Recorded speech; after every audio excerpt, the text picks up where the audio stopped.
Baker High Wildcats football. And now, Baker High Wildcats football.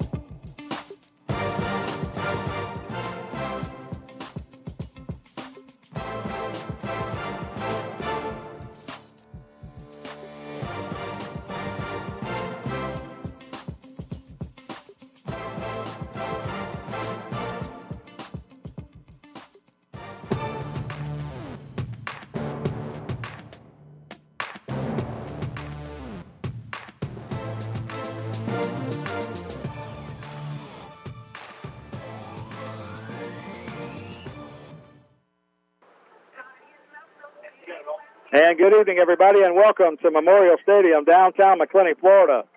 Side of tonight's matchup, the Baker County Wildcats doing battle with the Knights from Oakleaf High School. I'm Mike Cruz, joined as always by Jackie Baker, and we're set to bring you all the action. Baker County High School football 2022. First real action for the Wildcats. Well, we started with some real action last week as the Bradford County Tornadoes rolled in, but a game that we couldn't ever finish. Jackie, we started out the kickoff. Everything looked good. We were about to start, and then, of course, the weather didn't cooperate. We had a lightning delay to start with, and we finally did get the game underway, and we made it through about the middle part of the second quarter. But the rain and the weather just wouldn't allow us to complete the game last week. So it's almost like a new birth here, a rebirth for the Cats, get a chance to come back out on a different night here. The rain's threatened. They've threatened all afternoon, but it looks like the skies are going to open up just in time for a game here.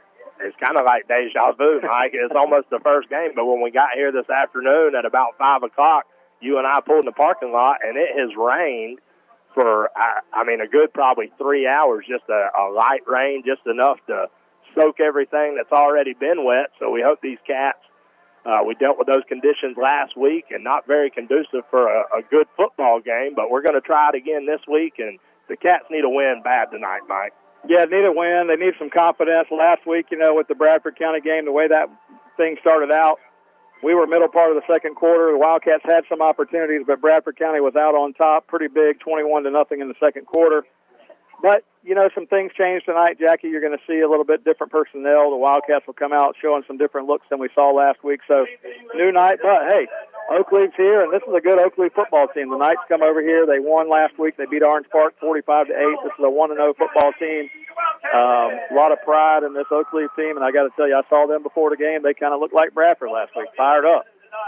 Teams love coming out here to Baker County and getting a chance to go against the Wildcats. They brought their big blow-up Oakleaf tunnel that they brought with them over here, so they're excited. They've got some fans across the way. Should be a great Friday night atmosphere here. It's going to be a great game tonight. You're absolutely right, Mike. And I tell you, I was just about to mention that I've never seen an opposing team bring their inflatable tunnel.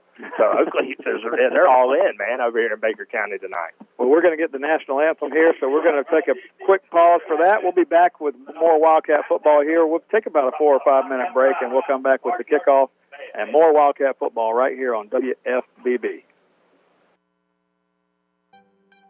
You're listening to Wildcat Football on 97.5 FM WFBB. This radio station is a ministry of Glen Baptist Church in Glen St. Mary, Florida.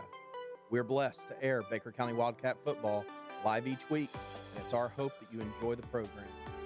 We know that life is busy, work, school, football, running errands around, but in the midst of the busyness, we all need a church home that brings the stability upon which you can build your life.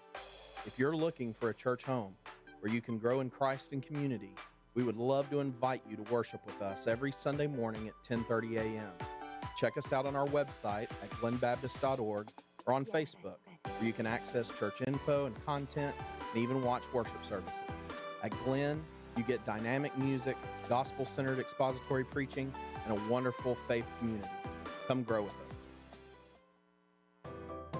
Have you ever thought about cleaning out your garage or wonder what you need to do with all those aluminum cans or scrap metal you've got laying around in the backyard? Well, look no further. You just need to load it up and head to American Recycling. Tim Hughes owns and operates American Recycling on Woodlawn Road in McClenny, Florida. They're open Monday through Friday, 9 a.m. to 5 p.m., and on the second and fourth Saturdays of every month from 9 a.m. to noon. Stop by and see Tim and maybe even cash in on that stuff you've got laying around. Tim and American Recycling say go Wildcat. Baker County Farm Bureau wants to wish the Baker County Wildcats much success this football season. Baker County Farm Bureau, specializing in auto insurance, homeowners insurance, along with life insurance. To get started with Farm Bureau, contact Jack Baker or Justin Webb at 259-6332. That's 259-6332.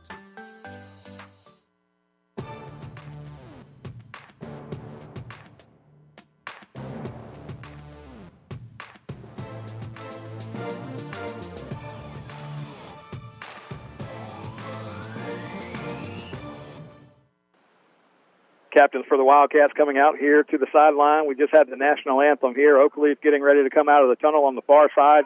The Wildcats of Baker County coming out on the near side. Captains on the field for the Wildcats. Number 3, Blake Mays. You saw him a little bit at the quarterback position last week. Number 16 is Jason Roden. Number 79 is Jeremiah Johnson. And number 4 is Derek Hall Major. Those are the 4 captains for the Wildcats. Across the way, Oakleaf coming to midfield, dressed in their UCF-like uniforms, Jackie, all white with the Knights on the helmet, and kind of trying to look a little bit like UCF. They've got some guys. Jackie had a chance to go down a little bit. You saw it as well. Pre-game warm-up. Looks like they're going to run some RPO stuff. Looks like they're going to try to run some quick slants across the middle, and that's the type of offense that we're going to see tonight. The Wildcats will have to work hard to defend. Yeah, we talked about it last week, and you kind of got a glimpse of what was going on. Again, a young defense for this Baker County team this year, Mike. So those guys, you alluded to it earlier, it's going to be some personnel changes. We're going to go back to a little old-school Baker County football. Not a lot of guys coming on and off the field at change of possession. A wise coach once said here at Baker County, I'll never lose with my best athlete standing behind me. So Coach Mays, he's going to take a little bit of that and say, you know what, we got to get these guys on the field and figure out a way to stop. Well, we talked about it last week. You know, you're going to have some times when you got some guys that haven't played as much. You've got some youth on the field for the Cats, and there's some guys that just haven't been in this position before. So, yeah, I mean, in the old days, Jackie, you know, guys went both ways all the time, and then the young guys kind of learned from what they saw with that, and I think the Wildcats are going to have to do some of that this year and bring these guys along as they go. But excited to see it tonight. The Wildcats have a couple of players on the offensive side that we'll continue to keep an eye on. Cam Smith, of course, number 1, feature back, and then we'll see what happens with number 2, Davion Dean, tonight. And then we also, last week, you know, you start to see some different things out of Jabari Ruiz, and there's some players on this team that if they get into the right situation, we can make some things happen. So, gonna be one of those seasons where you're learning in the early going, and then go from there. Right? Yeah, and listen, you talked about Davion Dean, a kid that had high expectations coming into this season at the quarterback position. Wasn't able to play last week, had a hand injury he was dealing with. He's going to get to start under center tonight. So this team, he brings a different element. Blake Mays, very sufficient back there at the quarterback spot, did a good job for us in the kickoff classic, handled his own last week against Bradford. Davion Dean going to get his chance tonight to use his physicality and running ability to see if we can't open this offense up a little bit and move the ball up and down the field.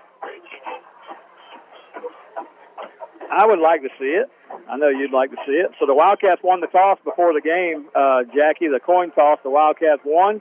They deferred to the second half. So the Wildcats are going to give the ball to Oakleaf to start the ball game. So our defense will take the field first. The Wildcats will defend the east end zone. So Oakleaf will move left to right across your radio dial.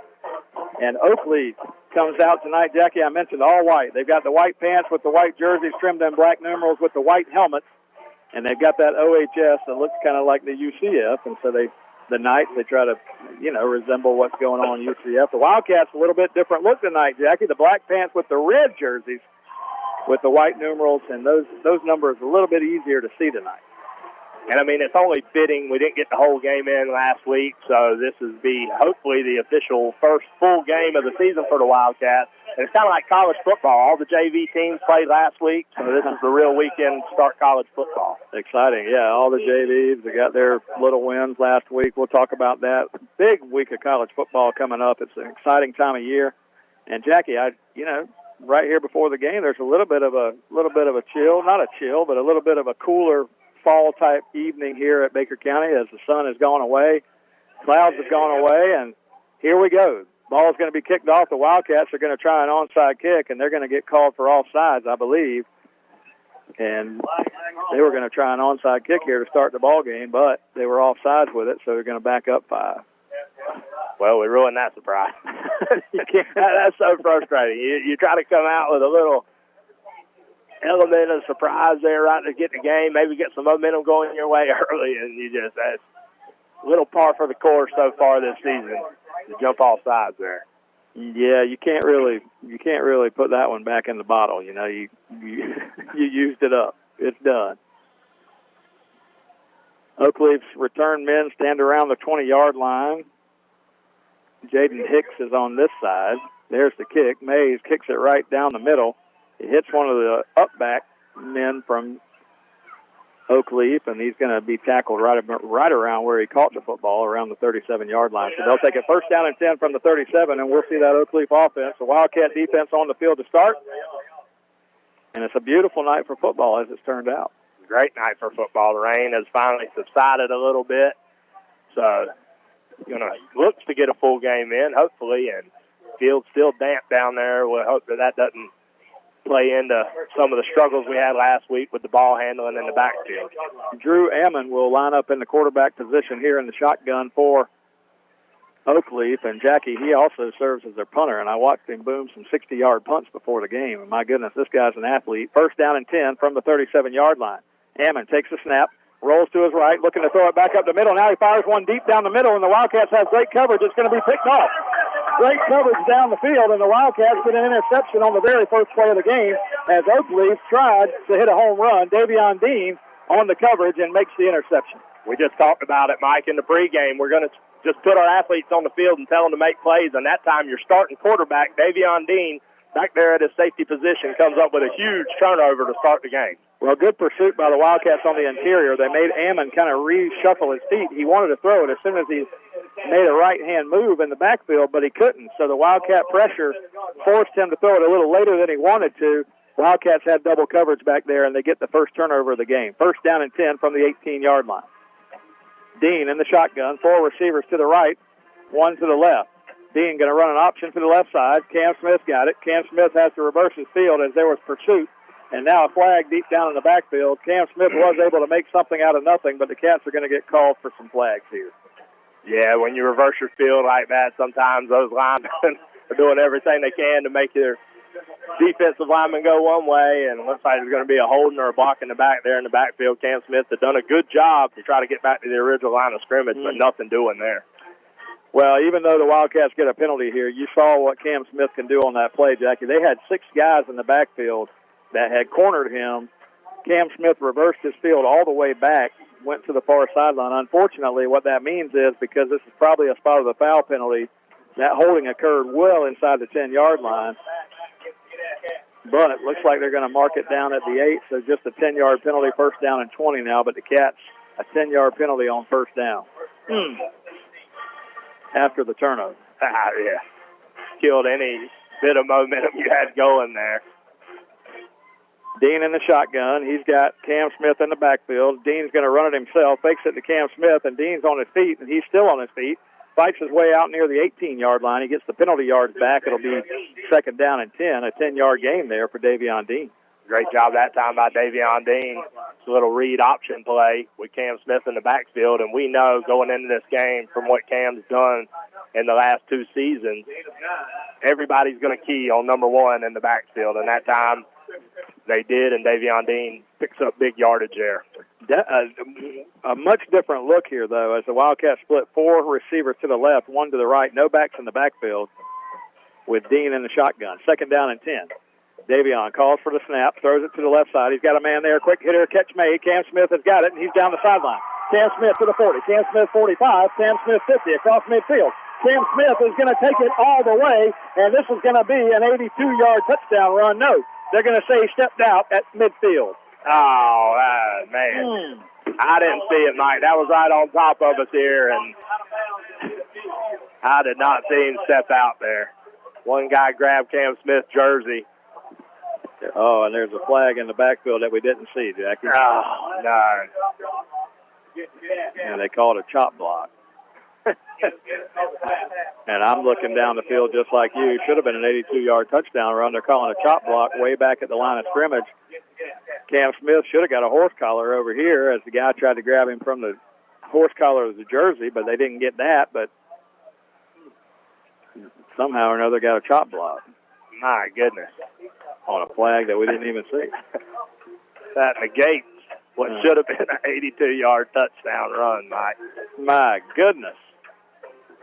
Well, he did step out of midfield, they said, so either way. After all that, it's going to be 2nd down and 20. The Wildcats, they called a chop block, mark it back to the 10-yard line, so call it 2nd down and 18. They need to get out to the 28-yard line for a first down. 2nd down play. This time the Wildcats just going to run it straight up the middle. And that Oakleaf front says, no, you're not. And they turn away the Wildcat running back right at the line there. So it's going to be a 3rd and 18. So, man, had some opportunity there, Jack, but now you're in a 3rd and very long situation with a young quarterback. We're going to split 3 receivers to the left, 1 back in the backfield, 3rd and 18. Dean takes it, fires to the right. Got a catch made over there, but a tackle is going to be made right away as the receiver makes the catch. They try to get a quick hitter to the right side that time, make a man miss maybe and get upfield, but the Wildcats will have to punt it away. Oh, man. That was a very disappointing series for what we thought was about to happen. Cam Smith made a couple great plays there, all negated by penalties, and the Wildcat offense couldn't get anything going. Blake Mays steps back to the goal line here to get the punt away. Wildcats get a good snap back. Mays has his foot into it. A good end-over-end kick's going to come down around midfield. Taken there by one of the Oakleaf return men, and he's going to be tackled right away. Shoestring tackle there by the Wildcats. Number 3 got back there and made the tackle. That was the punter, Blake Mays. No, I'm sorry, 8. Silas Roden on the tackle. Great hustle that time by Silas Roden, able to get down the field, and they were setting up the block there. I thought the return man may have had some room, but Silas Roden, great hustle to get down there and make a play. But this is where football doesn't seem fair sometimes, Jackie. You know, we got the turnover on the first possession, but after our 3 and out with the punt, they get great field position. 1st and 10 from the Wildcat 48, and the Wildcats come across the line, but he says he was drawn off, but they're going to say offsides on the Cats. That's 5 yards on us. Oh, boy, and that was some of the problem last week. You know, we talked about it. We had 45 yards in penalties, defensive penalties, just 2 illegal hands in the face. And now, tonight, I don't even know how many penalties already. Well, every play, except for the turnover play, which was the first play of the game, every play the Wildcats have had a flag. So, in the punt play. 1st down and 5. The quarterback, Ammon's going to throw it to the left side, going to get a flag down over here. Could be holding against Oakleaf in the backfield. The white hat threw it over here. That time, Ammon just kind of sprinted to his left, found a receiver open. He would have had a 1st down, but checked the flag. Exactly what you were talking about, Mike, that RPO, the run-pass option. Ammon pulls it out and acts like he's going to take off. And when the defensive end corrals him up, he just flips it out to the wide receiver. So hopefully this thing will get underway here and we can get a few plays off without a penalty, Jackie. But this one helps the Wildcats. It's an illegal hands to the face personal foul against Oakleaf. So this will back the Knights up. First time they've been backed up tonight. Back to the 42-yard line. Reset here real quick. 9:34 to go first quarter. Oakleaf on hand to take on the Wildcats here. Oakleaf 1-0 on the season. Wildcats officially 0-0 as last week's game hasn't gone in the books yet. We weren't able to get it off because of weather. So 1st down and 20 now, Oakleaf from their own 42-yard line. They're going to just run it straight up the middle this time. And he's going to pick up 5 or 6 tough yards straight ahead. That's the big running back, number 5, Devin Outlaw. And Outlaw, big kid, Jackie, tough to bring down, and he picks up 6. And that's been the struggle in the Kickoff Classic and the start of last week's game is this defensive front just has to get a push, Mike. These running backs having great success inside the tackles there. And, again, we talk about how young this defense is, but we got to find a way. Second down, 13, Oakleaf from their own 47-yard line. Ammon takes the snap, fires one left side, got a receiver there. Catch made. He's across midfield and into Wildcat territory and going to be close to the first down. That time, just a quick hitter. Quarterback looks to the left, finds his receiver there, looking to make a man miss, and he does and gets down the sideline. Should be right at the first down marker here, maybe 2 yards short. It'll be third down and call it 2 from the Wildcat 40.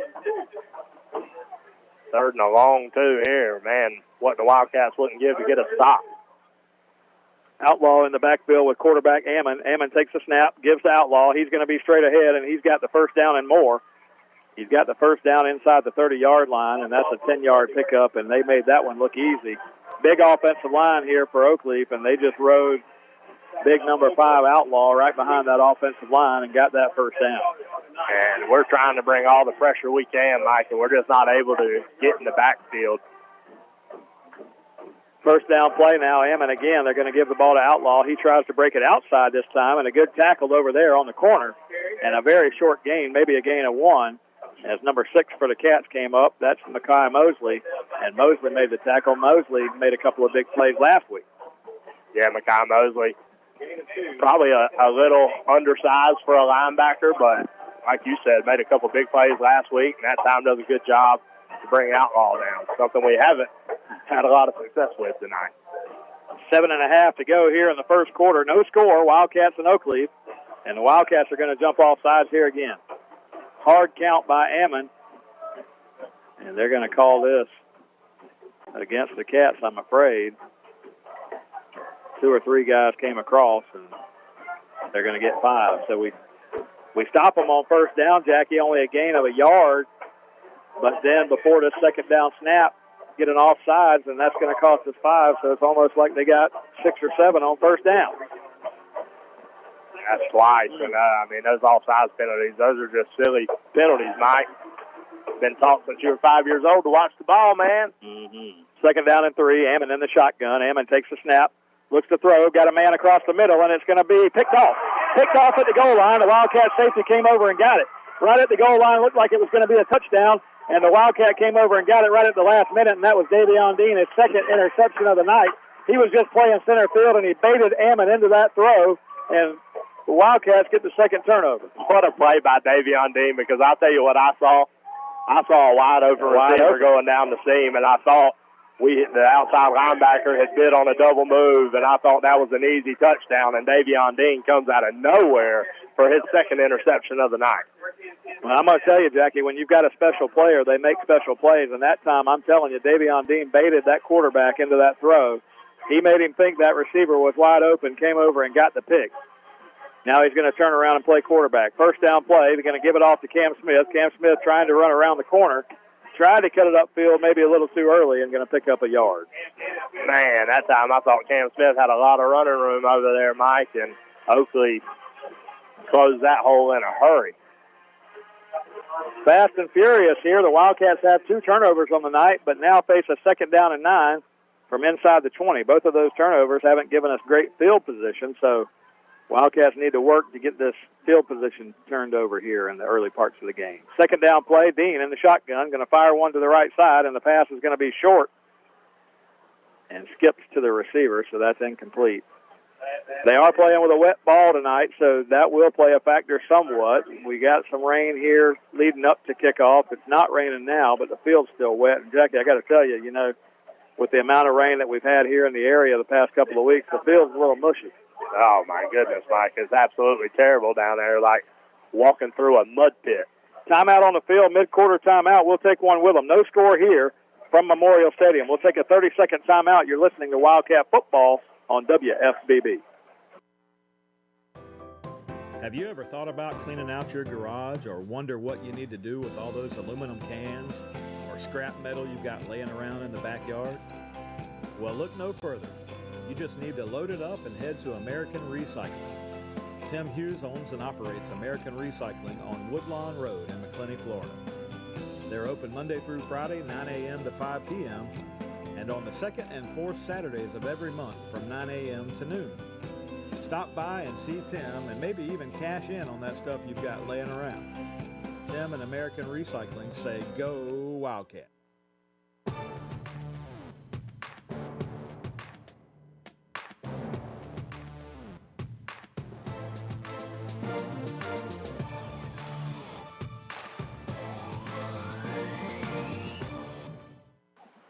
On second down, the Wildcats look deep down the field. Cam Smith, the intended receiver.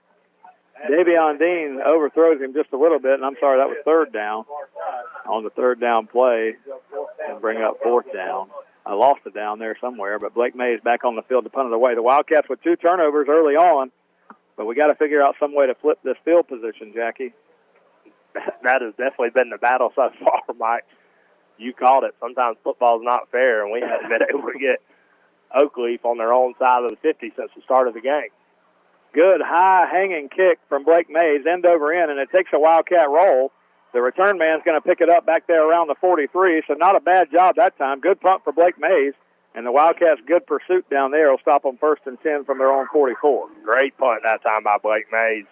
End over end kick, finally took a Wildcat bounce, and we are going to start Oakleaf on their own side of the 50.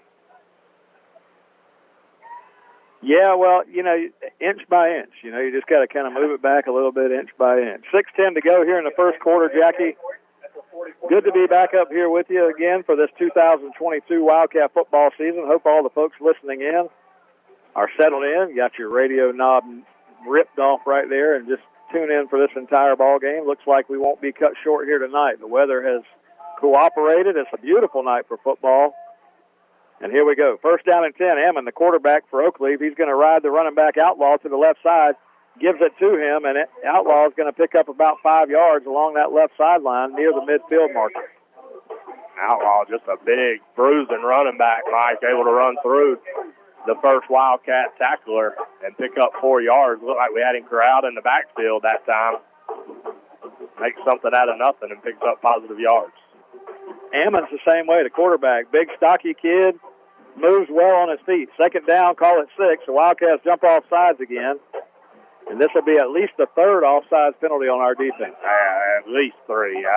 No, Coach Mays can't be happy about that. As we talked about, I mean, that's as simple as watching the football, Mike. After you've gotten 2, you think, okay, I can't time this kid up just yet. That's a free 5 yards any way you look at it. They get 4.5 on 1st down. Now you give them 5 more. They basically have a 1st down. 2nd down and 1. Ammon, the quarterback, he's got 3 receivers split to the right, 1 to the left, 1 back in the backfield. In the shotgun, calls for the snap, looks to his right, fires one out here. Catch is made right at midfield. Catch is made. The receiver's down the sideline, and he's going to get down to the 31 before he's knocked out of bounds by Davion Dean. And that was 2-on-2 with another, guess what, Jackie, another flag on the field. And I really don't know where this one could be. One of those pick blocks in the back or something to spring the receiver. Jalen Martin, number 2, the receiver.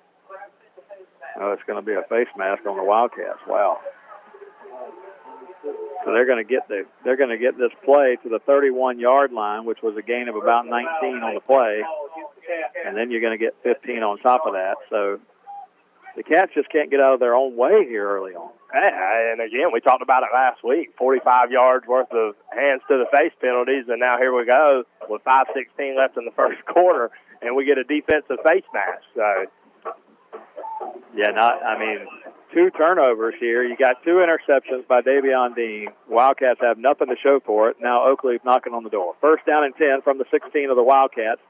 They're going to run Ammon straight up the middle. He faked the jet sweep, and Ammon's got room. He's around the corner down to the 10, inside the 9-yard line before Holland brings him down over there, and it's going to be 1st and goal for Oakleaf. Ammon's just a fake jet sweep, and again, just a little option for him. He's reading what the defense is going to do, and he saw a hole there, so he pulls it out of the running back's stomach and rumbles down inside the 5. 1st down and goal. Ammon in the shotgun again. He's got Outlaw in the backfield. Outlaw is going to get the carry. He's going to run straight ahead. He's going to try to push the ball across the goal line, and he does. That's going to be a 4-yard touchdown run for number 5, Devin Outlaw for Oakleaf, and they are on the board 6-0. So 4:34 to go first quarter. Wildcats get 2 turnovers here in the quarter on defense, but can't do anything with them. We got 3 and outs on both possessions, had to punt it away both times. Field position's been all Oakleaf, and they cash it in here for a 6-0 touchdown. 4 yards out, Devin Outlaw. You said it, Mike. We just can't get out of our own way. Offensively, had a couple big plays that have been called back to penalties. Defensively, penalties get them all the way down inside the red zone. Ammon, not only the punter and the quarterback, he's also the place kicker. And he shoots this one through there. Right down the middle. It's good. The Wildcats trail Oakleaf here 7-0 with 4:34 to go in the first quarter. We'll take a 1-minute timeout. You're listening to Wildcat Football on WFBB. Baker County Farm Bureau wants to wish the Baker County Wildcats much success this football season. Baker County Farm Bureau, specializing in auto insurance, homeowners insurance, along with life insurance. To get started with Farm Bureau, contact Jack Baker or Justin Webb at 259-6332. That's 259-6332. Hi, this is Larry Berkins of Berkins Chevrolet in McClenny. It is truly an honor to help make these Wildcat radio broadcasts possible. Berkins Chevrolet with sales and service 6 days a week.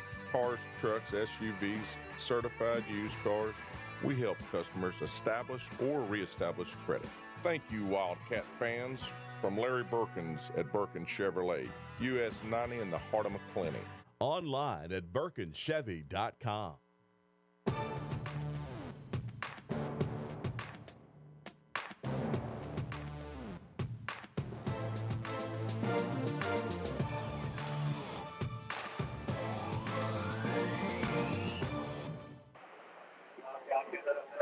And we welcome you back here, downtown McClenny, Florida. Side of tonight's action, the Knights from Oakleaf make the trip out to Memorial Stadium to take on the Wildcats of Baker County.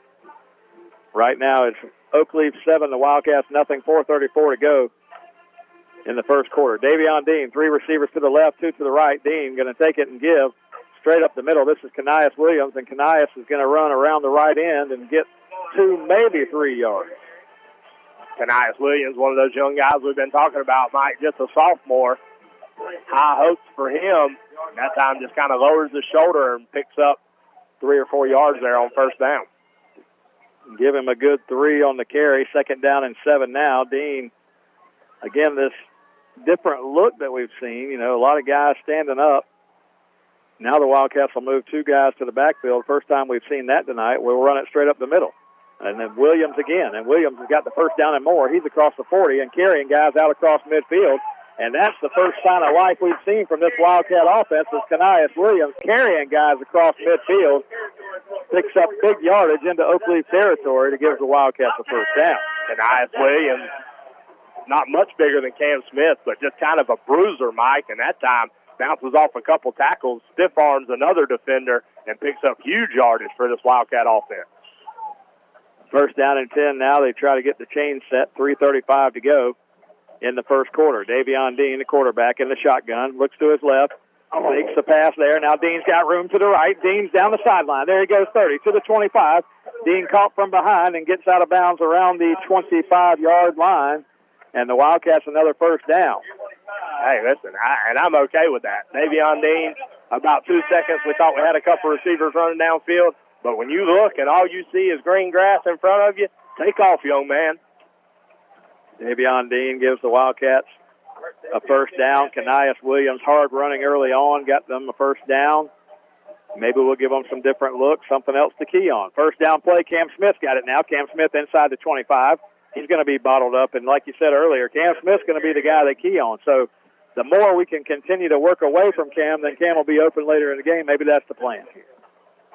Yeah, I hope so. You know, every defense from what Cam Smith's done over the years is going to key on number 1 back there. Kanias Williams, though, we talked about the high hopes for just a sophomore, and he's shown it so far tonight. 2nd down and 8. 2nd down and 8 from the 23. Davion Dean takes the handoff up the middle, goes around to the right end, and he's going to pick up a yard, maybe 2. Tough running over there. It'll be 3rd down. Big 3rd down here for the Wildcat offense. Oakleaf scores first here, so you'd love to go down and answer in the first real good drive for this Wildcat offense. 3rd down coming up. Call it 7.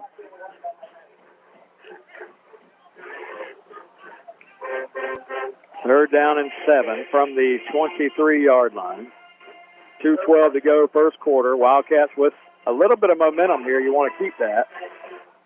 Need a first down here. Might be 4-down territory. Dean working hard to call the play here. Running out of time, but plenty of time on the play clock, down to 18 seconds here. Now Dean gets lined back up. 3 receivers left, 1 to the right. Kanias Williams in the backfield. Kanias Williams almost moved quickly, but now gets the pass from Dean, and Kanias trying to turn it upfield, gets to the 20. A gain of 2 short yards. It'll be 3rd down and 5. Now, I watched Blake Mays before the game, Jackie, and he was good from well over 40 yards, and from here it'd be about 37. Will we try the field goal, or are we going to go for it? 4th down and 5. No, we're going to try the field goal. Points on the board, Mike. Hey, you got to get them. And in high school football, a 37-yard field goal is not a gimme, but Blake Mays has the leg to do it. So we're in position. Let's try it. 1:13 to go, first quarter. Blake Mays, the ball will be spotted from the left hash on the 27. Snap is down. Kick is on the way. It's a good kick from Blake Mays, and that kick is down the middle and drilled. And I'll tell you, he was doing that before the game, and Blake Mays drilled that one. That would have been good from 45, no doubt about it. 37-yard field goal good for the Cats, and we're on the board. 7-3 Oakleaf with 1 minute exactly to go in the first quarter. Let's take a 30-second timeout. You're listening to Wildcat Football on WFBB. For over 50 years, Dependable Heating and Air Conditioning has been serving the community of McClenny. They provide quality air conditioning, HVAC, and electrical work to the residents of McClenny and the surrounding areas. The phone number for Dependable Heating and Air Conditioning is 259-6546. Oscar and Susie Gray would like to say, go Wildcats. Again, that's Dependable Heating and Air Conditioning, 259-6546.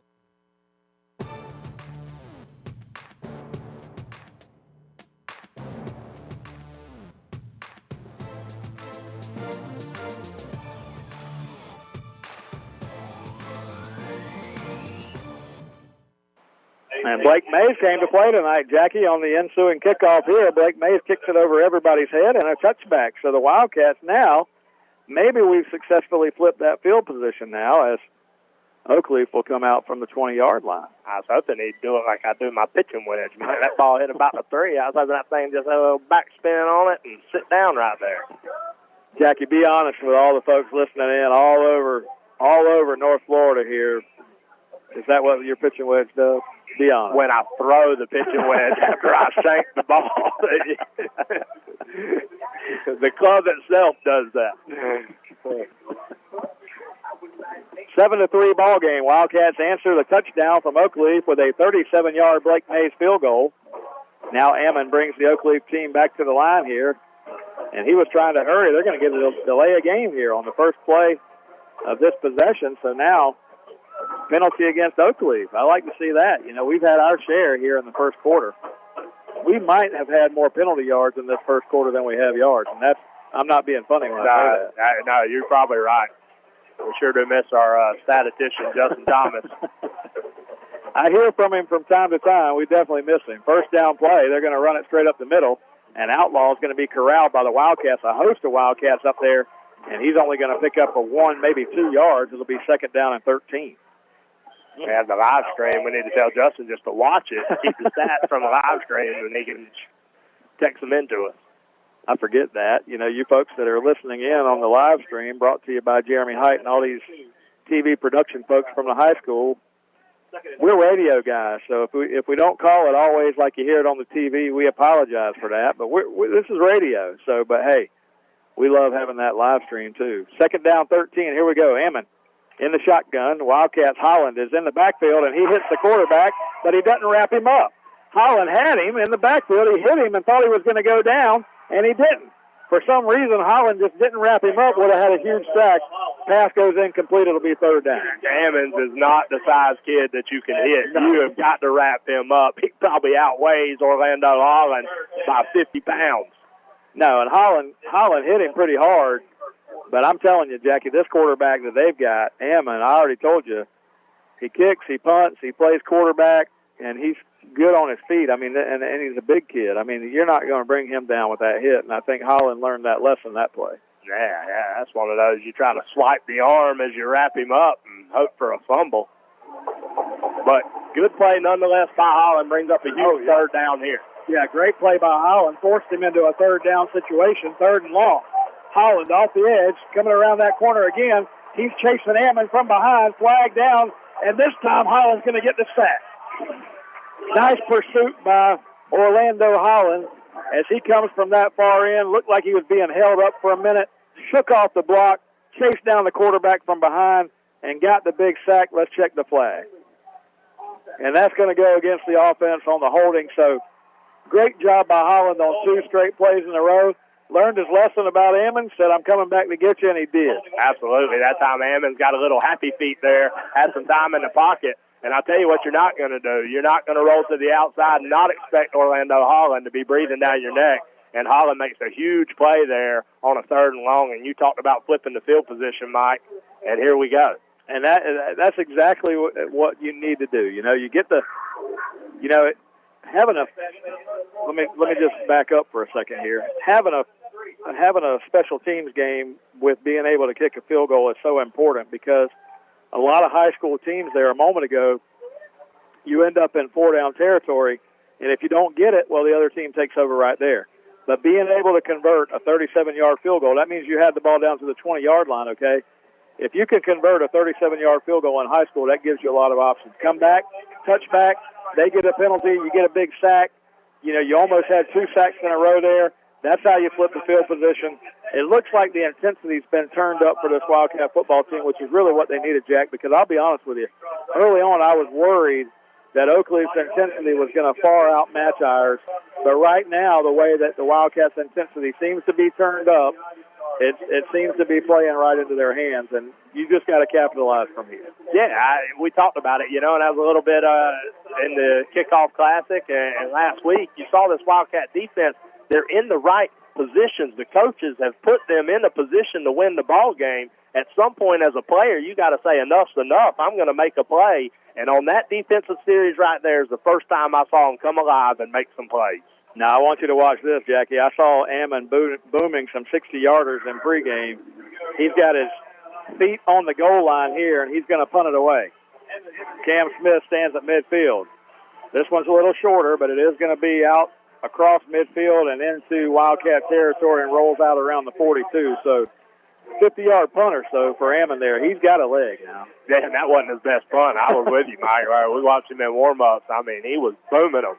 Reminded me of that a few years back, been a year or two, when Caleb Sturgis was down there and put on a halftime show for these Wildcat fans. Jackie, if you've ever been to a college or pro game and you get there early enough to watch pregame and you see those punters and they're able to turn those things over with a spiral and those things just go out of sight, you know, Ammon wasn't quite doing that in pregame, but not far off. This kid can punt it. I'll tell you, in the 90s, Florida had a guy named Shane Edge. If you remember that name, Shane Edge was a punter, and, man, he could just kick it out of sight. First down and 10, Wildcats, 11:50 to go, second quarter, 7-3 ball game. Oakleaf on top. Davion Dean in the gun. One receiver to the right, 2 to the left. Going to hand the ball to Williams. Williams going to try to get outside here, but running to the short side of the field. I never liked that. I never liked running to the short side, the weak side of the field here. Just not enough room, and Williams can't get it untracked, and we're going to lose yards on first down. Yeah, and I think that's a little bit of Canias Williams, you know, just being a young guy back there. That play for Canias is meant to go in between the tackles, Mike. You got Cam Williams rolling around to the outside. He's your outside threat at that point. Second down play, Dean going to fire one out here to the right side. Catch made by Blake Mays along the near sideline, but the ball was taking him out of bounds momentum-wise, so only a gain of about 5, and it'll take him up to the 40-yard line. It'll be third down now and call it 11.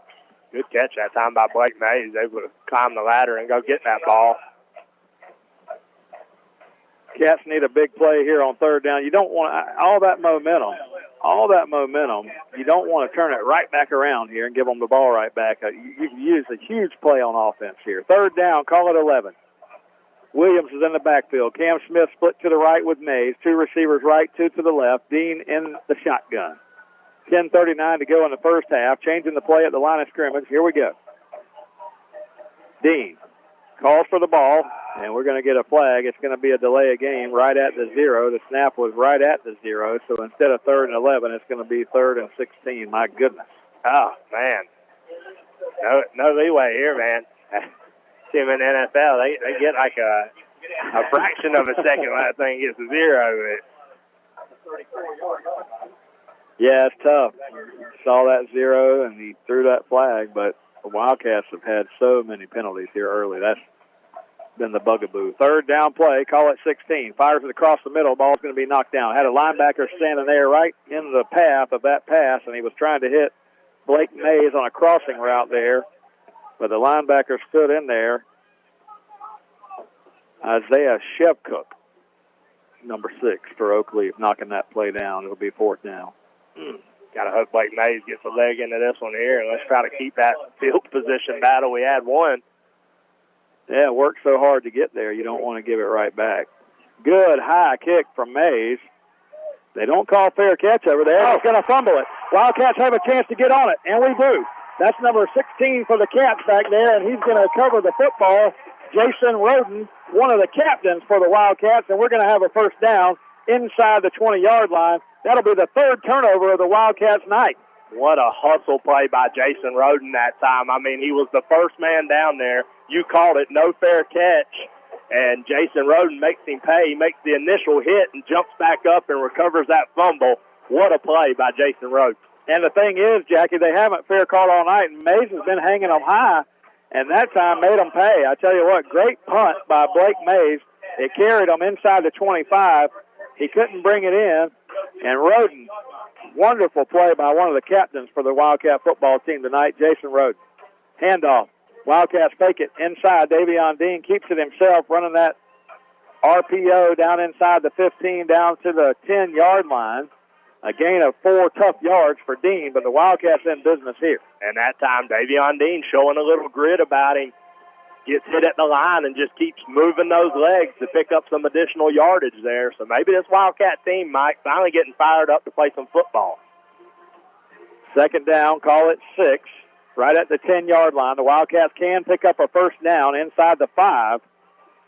Dean in the shotgun. 2 receivers to the right, 2 to the left. Now sends a man in motion. Going to give it to him on a jet sweep. He cuts it up inside. And a touchdown. No, it's going to be short at the 1-yard line. That was Blake Mays on the jet sweep. Mays cut it up perfectly and almost a touchdown. Sorry, not Mays. That was 8, Silas Roden. You can't see those numbers, Mike, but a 3 and the 8 are throwing me off. Sorry. Wildcats have a 1st and goal. Dean wanted to snap it quick, and you get a timeout here. Man, what a good play there. You got a jet sweep. Silas Roden coming over, number 8. He cut it up immediately when he got the handoff, and I think that was the key.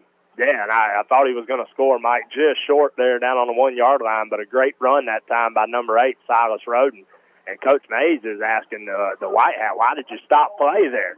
We're trying to go fast. Oakleaf subbing, mass substituting over there, and we wanted to go fast, and there should have been no reason to stop play. And shouldn't have, and I agree with Coach Mays there. He's got a point. The offense is controlling the line of scrimmage at that point in time.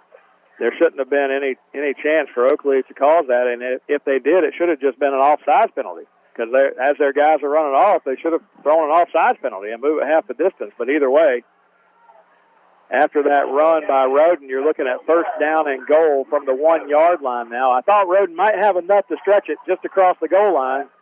Not quite. Here we go. Wildcats from the 1. Cam Smith, he's back there with Dean, and Dean is no match for those guys on that play, Jackie. I mean, he just fakes the handoff to Cam Smith and goes around the corner, and they all sold on the fake right up the middle, going for Cam Smith. Touchdown, Cats.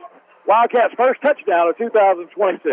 By Davion Dean, the guy that's got 2 interceptions tonight, all set up again by that Jason Roden hustle play on special teams, and Silas Roden doing a good job on the jet sweep, and Davion Dean able to punch it in. Yeah, we talk about in big games, you know, you got your big plays and turnovers as Blake Mays pulls this one left. He drills a 37-yarder from deep, and on this little extra point, he just pulls it just a little bit left, and it's going to make it a 9-7 ball game. So the extra point, no good. Wildcats 9, Oakleaf 7. But, hey, momentum squarely on the Wildcat side now. They were able to flip that field position early. They've overcome some big penalties. We've gotten 3 turnovers, Jackie, tonight, and that time we finally cashed one in. A touchdown for the Wildcats. And that's what we're talking about. You know, maybe this Wildcat team has finally woke up a little bit. It seems like for a couple weeks now, they just kind of been dragging around, just out there going through the motions. But a great defensive series, a great special teams hustle play, and then a great offensive series to punch it in the end zone. And you called it the first touchdown of the season for this Wildcat team. Only took us 2 weeks to get it, but here we are. Touchdown for the Cats.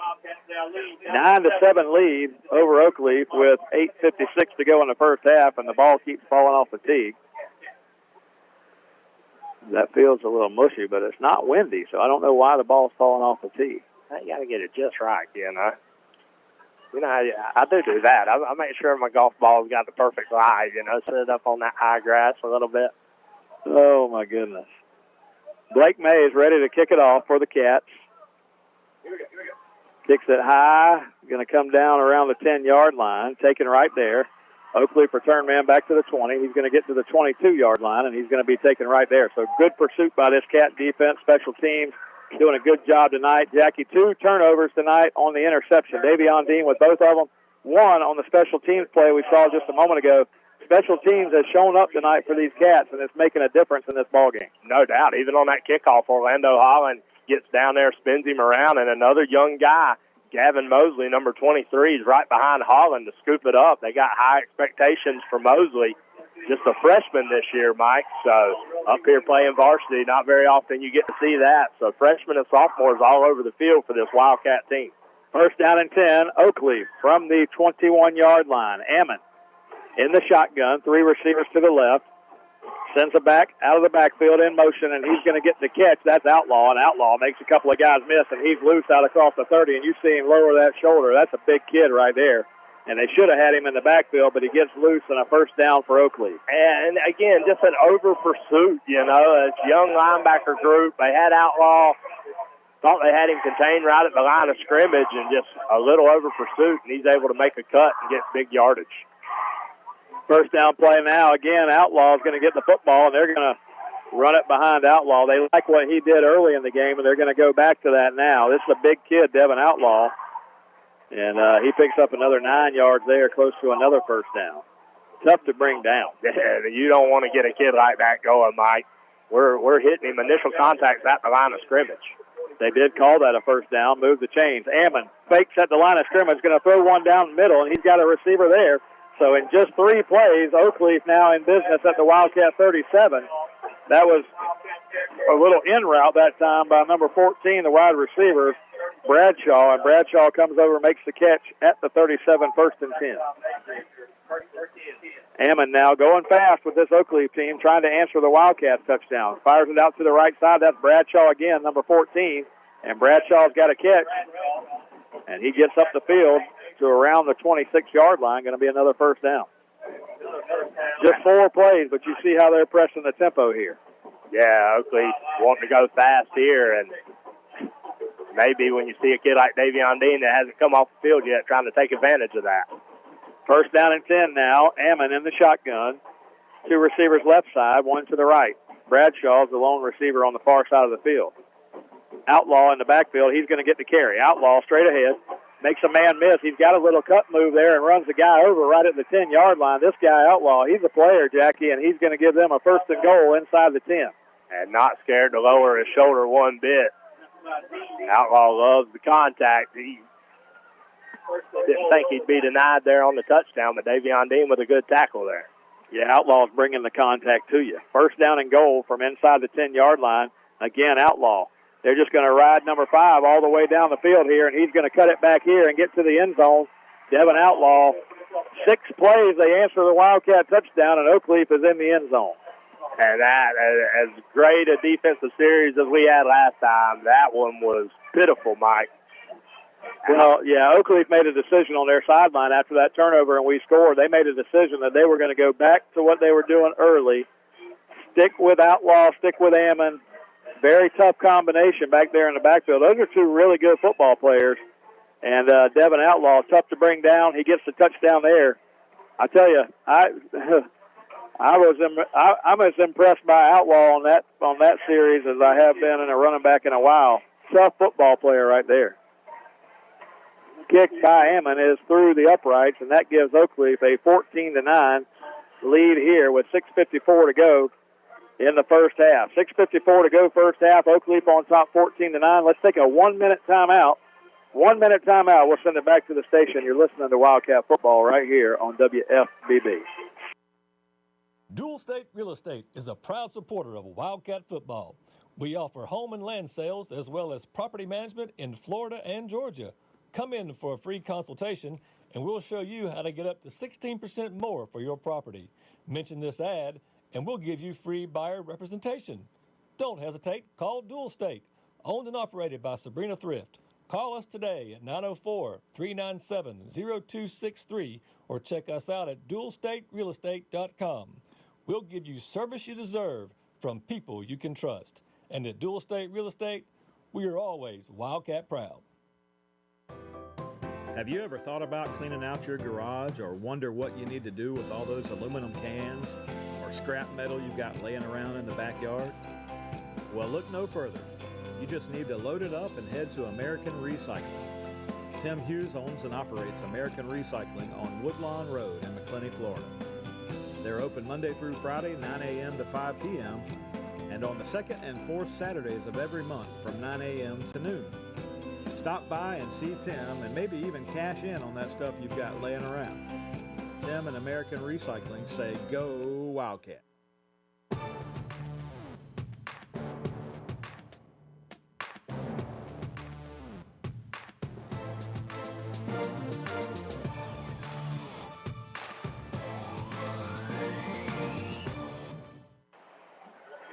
And we welcome you back here to Memorial Stadium, downtown McClenny, Florida.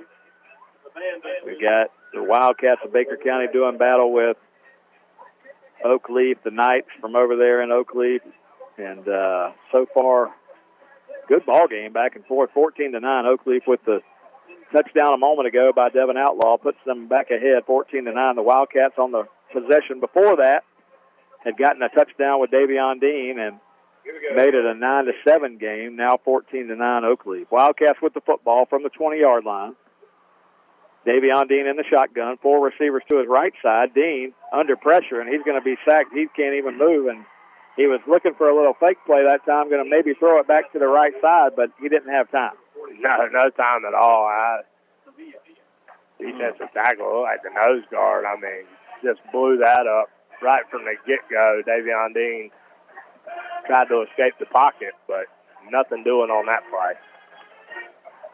10-yard loss for the Cats, and now we're right back into that field position hole that we talked about that took us a long time to dig out of. And we're down by 5. 6:18 to go here in the first half. Cats trail by 5. Dean in the shotgun, going to run the football straight ahead. Just a couple of tough yards straight ahead by the Wildcat running back that time, and it'll be third down. Yeah, not getting much of a push by that offensive line. Not a lot of room for Cam Smith, the speedster, just trying to get him out in some space, make a man miss, but a lot of white jerseys.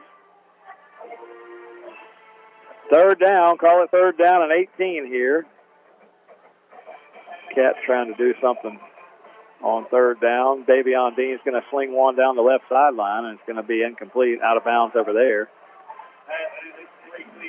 Wildcats hoping for a flag on that one. Dean showing off his arm that time, but it'll be fourth down. Have to punt it away. Blake Mays has done a great job punting the football tonight. Special teams overall has been good, solid for the Cats here tonight. Mays also made a 37-yard field goal earlier.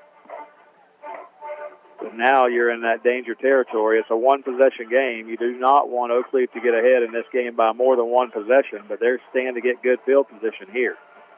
Fourth down, the snap is back. Blake Mays gets a good leg into it. It's end over end. It's going to come down around midfield. Wildcats have good coverage, and they won't get a return here. So good job that time again by the special teams, and Blake Mays made that one stop right at the 48 of Oakleaf. The return man, he kind of kicked it between the two return men. And they'll start at 1st and 10 from the 48. One of the things you can see, Mike, we talked about a lot of guys playing both ways. Well, I can tell you, I've seen a lot of hands on hips here in the second quarter, just getting gas, coming over, able to get little breaks here and there, but got to get conditioned. If we're going to play that kind of football, these guys got to be ready on these hot, humid Friday nights. 1st and 10 from the 48. Oakleaf with the football. Ammon in the shotgun, and again, we get a guy that comes across the line of scrimmage just too early. Too early. We've done that, I don't know, 5 times tonight? At least. My goodness. The Oakleaf's been content just to get those penalty yards and just rack them up, and we've probably got 100 penalty yards in this first half. 1st and 5, Ammon takes a snap, fires left side. This one's going to skip to the receiver. First bad pass we've seen Ammon throw out here to the left side. That was a long throw for him to try to make over here to this far sideline. Looking for the receiver, number 3 here. It'll be 2nd and 5. That time Orlando Holland, sometimes when you feel those footsteps coming in, he really wasn't close to a sack, but Ammons may have felt him behind him and said, let me get rid of this thing. 2nd down, 5, Ammon. Right at midfield here. The ball's on the 47 of the Wildcats. Ammon in the shotgun. He's got 3 receivers to the left, 1 to the right. 5:20 to go, first half. 14-9, Oakleaf on top. Ammon stands back there, takes the snap, looks to throw, fires one down the middle, and it's going to be good coverage by the Cats, trying to hang on to the receiver there to pass just a little bit out in front of him, and now 3rd down. That time Derek Major did a good job.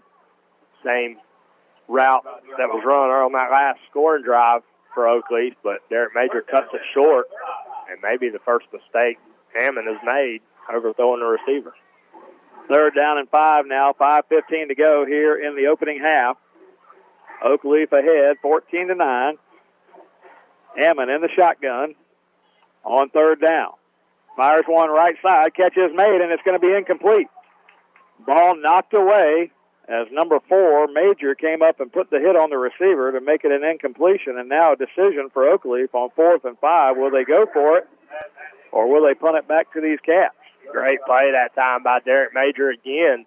I knew when I saw 14 go to that side, I was thinking, man, they're just going to try to get it out there to him. And that's exactly what they did, and Derek Major makes a good play. 4th down and 5 now. 5:07 to go. It was an incomplete pass, Jackie, but the clock's running. I don't understand that. 4th down and 5. They try to jump the Wildcats off sides again with a little hard count that time. Now that's not going to work. Ammon takes the snap, looks to throw. He's under pressure. Holland made him run. The Wildcats are going to get an interception. And this is Major. Major comes over, picks it off, and the Wildcats get the turnover. Be careful throwing that football high in the air like that. That's the 3rd interception of the night. So as good as Ammon is, the Wildcats have picked him off now 3 times.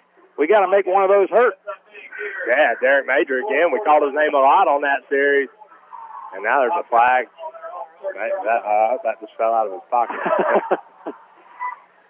Yeah, the one thing that you wish that Major would have done there, if you didn't think you were going to get a big return, just knock that thing down and we'd have had the ball up around midfield. But he's probably thinking, hey, I'm going to get a big return here.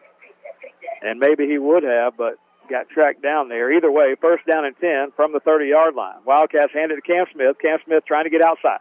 Cam Smith to the 30. Cam Smith 35. Cam Smith picking up 7 tough yards around that left corner.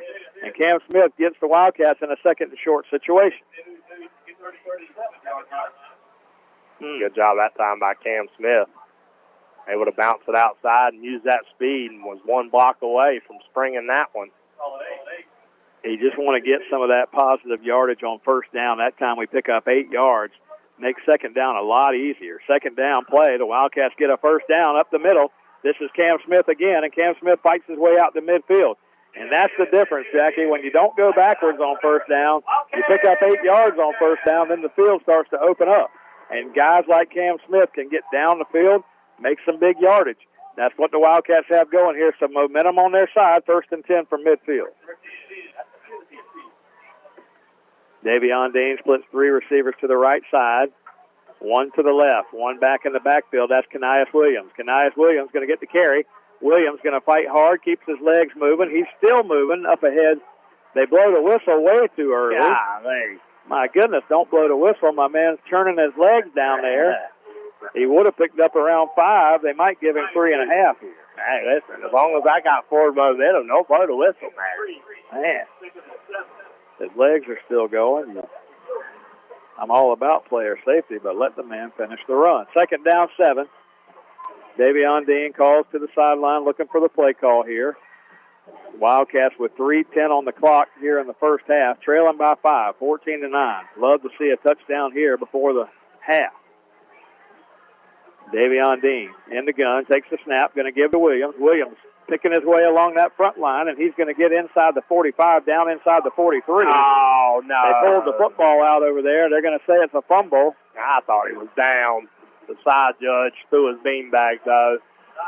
No, the Wildcats got it back, though. Wow. Wildcats got it back. Somehow or another, we got it back. They were trying to strip it down around the 42. 3rd and 5 coming up. Oh, man. And they're going to, the coach from Oakleaf is not happy with the call, but Wildcats ended up with the football, and that's all that matters. 3rd down and 5 now. Cats need to keep this thing moving. 2:43, got a man trying to get off the field here late. Dean getting the play from the sideline. Plenty of time. 2.5 minutes to go in the first half. Dean gets them to jump offside. There it is. Hard count. We're going to get 5 yards from them. It might not be quite enough for the first down, though, Jackie. Looks like that first down marker's touching the 40, so if they give him the 40, it should be a first down. Let's see. Oh, yeah. Yes, right on it. So first down, they move the chains. First down and 10 from the 40. That's a big first down with under 3 minutes to go here in the half. Davion Dean back there at shotgun. Good to see him out there playing. And first down play coming up. Dean takes the snap, fakes the handoff up the middle. They're keying on Dean that time, and he's going to get corralled right at the line of scrimmage. Just nowhere to run. The defensive front for Oakleaf just kind of clogged that middle, and there was nowhere to go. Nah, man, I'm telling you, that line of scrimmage right now, Oakleaf's doing a great job of controlling that thing. We've been able to spring a couple here and there, but nothing doing again on that play. 2nd down and 10. Davion Dean from the 40-yard line. Under 2 minutes to go in the half now. Dean looks to throw. Got a man open right across the middle. It was Silas Roden, and it hit him in the worst place it could have, Jackie. Right in the hands. He drops the football. That would have been a touchdown. Oh, my goodness. Silas Roden, he's going to wish he had that one back. I mean, right up the seam. And you're right. That would have been a touchdown. Had a great run earlier in the game, but that time that's a huge reception that you got to come up with. Oh, my goodness. 3rd down. You hate to see that. That was a touchdown. 3rd down and 10 from the 40-yard line of Oakleaf. Davion Dean, 3 receivers left. Now you're going to get a timeout from the Wildcat sideline. And that statement that I made is no knock on Silas Roden. That's one of those old statements we make, you know, when the receiver, you have the worst place you can hit them is in the hands, you know, and golly, gives them too much time to think about it. You know, it's coming right at them. I got this one. And those are the worst ones when you're wide open and nobody's around, and you're right. You just start thinking about it too much. And that's an unfortunate break for the Wildcat team. Jackie, we haven't had much time here to kind of catch our breath, but as we do so, let me just thank a couple of people who make Wildcat Radio possible here on Friday nights, and we haven't had a chance to really do that yet this year, but as we start this 2022 football season, I want to thank Oscar Gray and the folks down there at Dependable Heating and Air Conditioning. I want to thank Jack Baker, Justin Webb down there at Baker County Farm Bureau. I want to thank Larry Berkins down there at Berkins Chevrolet. Sabrina Thrift over at Dual State Real Estate, and my man Wildcat Tim Hughes over there at American Recycling. Those guys, those are our sponsors for the 2022 year, making it possible. Yeah, we got one more not on your list, Tailored Healthcare. There you go. Going to be new to the area. Yeah, we can talk about that in just a moment. Dean going to fire one down the left sideline here, looking for a receiver inside the 10, flag down, back near the line of scrimmage. They're going to say I think they're going to say the Wildcats weren't lined up good here, and it's going to be like one of those not enough guys on the line of scrimmage. No, it's holding on the Cats. They'll decline it. Force a fourth down. So 1:39 to go. Oakleaf will get it back. We had a little hope there, moving the ball right before half, but the Cats, if we can get out of this last 1:39 with the score the way it is, Jackie, the Cats will get the ball to start the second half. We did win the toss and defer to the second half, so the Cats will get the ball to start the second half of play here tonight. And this last 1:39, if we can just keep them out of the end zone, that'll be good. Good high kick from Blake Mays, comes to the right side. No return here. It'll be taken at the 20-yard line down right there. So Oakleaf will have to go 80 yards in 1:29, or else it'll be a 5-point game here at the half. And Jackie, we were mentioning those sponsors, and you mentioned Tailored Healthcare. Yeah, they're going to be new in town. So another health professional moving in, I believe, in Dr. Dobson's old building there, down by Hugh Fish's office. So we appreciate their sponsorship and supporting Wildcat football. Got a phone call and said, "Hey, I heard you guys were where it was at if I want to come into town." And said, "Sure." Well, there you go. Looking forward to having them on as a sponsor along with those other guys I mentioned. I'll talk about them more at the halftime break, and we'll share some information with you at halftime as well. Stick around. Don't miss our halftime show, brought to you by Baker County Farm Bureau. Jack Baker, Justin Webb. One call does it all, 259-6332 down there at Baker County Farm Bureau. And I got to tell you, I'm a living, breathing testament of Baker County Farm Bureau. Had some recent claims activity, and I tell you what, professional organization, they handle things with class, and I couldn't be happier with my insurance choice. And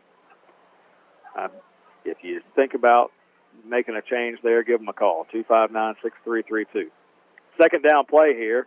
They're going to hand it to Outlaw again. Outlaw's coming to the left side. You can't bring him down with one guy on the edge. You got to have 3 or 4.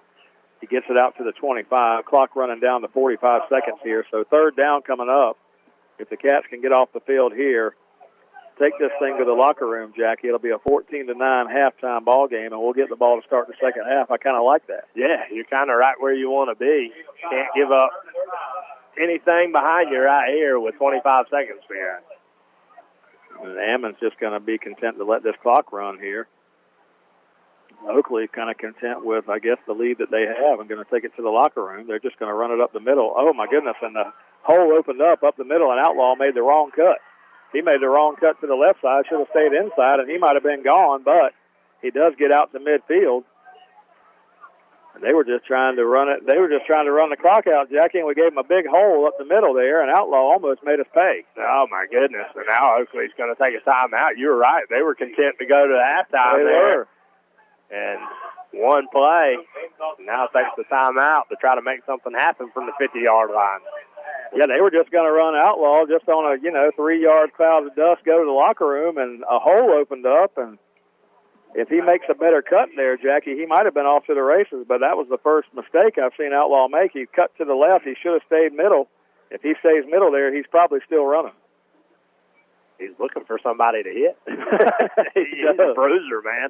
He lowers that shoulder for sure. Stay with us at the break. We will have our Baker County Farm Bureau halftime report, our first halftime report of 2022. But really, stick with us. We got a big day in college football to talk about tomorrow. We got a lot of things going on. Jackie's going to give us a Baker County youth football update. And I got a couple of things I want to share with the audience as we get to halftime. So stay with us. We'll come back with that, following the halftime break here and a couple of commercials and get you started. But, I mean, in my mind, so I see us in this prevent type defense here. Does Ammons have the leg to try to pick up 10 quick ones and call another timeout? I don't think they've got time for that. I think they've got to sell out here, and if your goal here is to throw type of a Hail Mary type play or maybe some kind of hook and lateral, some type of play like that, I don't think they have enough time to get lined up for a field goal. Ammon's going to scramble out of there, though, and now they're out of time. The clock's going to run out, and he's going to go down, and that's going to be it. He was looking for a late hit on the play, and, oh, my goodness, are you kidding me? And now a flag after the play because Ammon said something to the official he shouldn't have said. That's going to be offsetting now. But I don't think you're going to be able to end the half on those penalties. What about you? I don't know. You can't end on a defensive penalty, so. If it's offsetting, though, I don't know. One on the offense, one on the defense. Personal foul, unnecessary roughness. Defense, number 22. Hitting the cornerback after he's given himself off. Unsportsmanlike conduct. Number 66. That was the first unsportsmanlike conduct. Any further unsportsmanlike conduct against 66 offense fully told in his disqualification. Because both of those fouls were dead balls. That at the end of the first half. Okay, dead ball. Dead ball offsetting, we can end the half. So I was afraid that they were going to get another untimed down there, but they don't.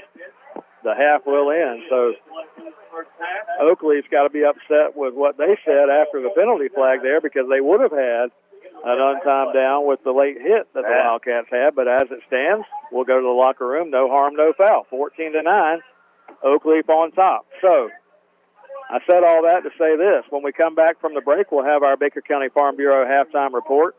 Jackie already mentioned we've got a big day in college football tomorrow. You're going to go over the Baker County Youth Football report here and tell us how our teams have been doing in youth football competition. And then we've got a couple other things that we'll talk about here at the halftime. So stay with us. We'll be back. We're going to take about a 5-minute break here, and we'll be back. You're listening to Wildcat Football on WFBB. Baker County Farm Bureau wants to wish the Baker County Wildcats much success this football season.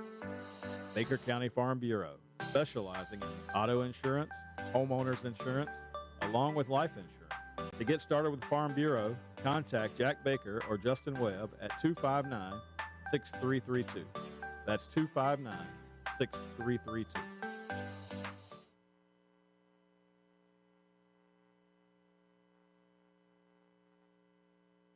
Hi, this is Larry Berkins of Berkins Chevrolet in McClenny.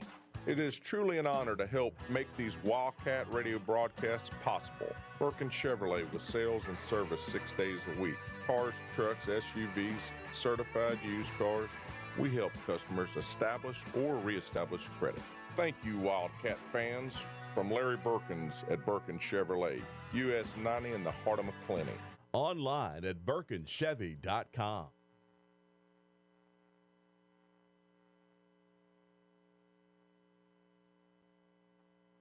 For over 50 years, Dependable Heating and Air Conditioning has been serving the community of McClenny. They provide quality air conditioning, HVAC, and electrical work to the residents of McClenny and the surrounding areas. The phone number for Dependable Heating and Air Conditioning is 259-6546. Oscar and Susie Gray would like to say, go Wildcats. Again, that's Dependable Heating and Air Conditioning, 259-6546.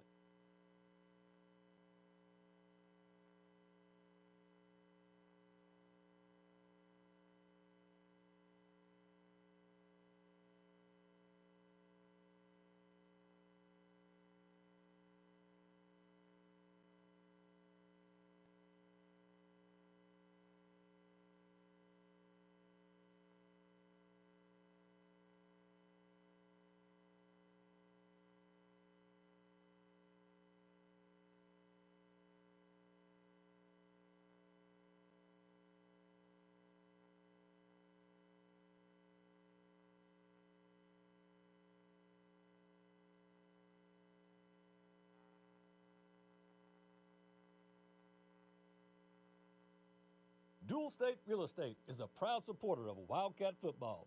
We offer home and land sales as well as property management in Florida and Georgia. Come in for a free consultation and we'll show you how to get up to 16% more for your property. Mention this ad and we'll give you free buyer representation. Don't hesitate, call Dual State, owned and operated by Sabrina Thrift. Call us today at 904-397-0263 or check us out at dualstaterealestate.com. We'll give you service you deserve from people you can trust. And at Dual State Real Estate, we are always Wildcat proud. Have you ever thought about cleaning out your garage or wonder what you need to do with all those aluminum cans or scrap metal you've got laying around in the backyard? Well, look no further. You just need to load it up and head to American Recycling. Tim Hughes owns and operates American Recycling on Woodlawn Road in McClenny, Florida. They're open Monday through Friday, 9 a.m. to 5 p.m., and on the second and fourth Saturdays of every month from 9 a.m. to noon. Stop by and see Tim and maybe even cash in on that stuff you've got laying around. Tim and American Recycling say, go Wildcat. Baker County Farm Bureau wants to wish the Baker County Wildcats much success this football season. Baker County Farm Bureau, specializing in auto insurance, homeowners insurance, along with life insurance. To get started with Farm Bureau, contact Jack Baker or Justin Webb at 259-6332. That's 259-6332.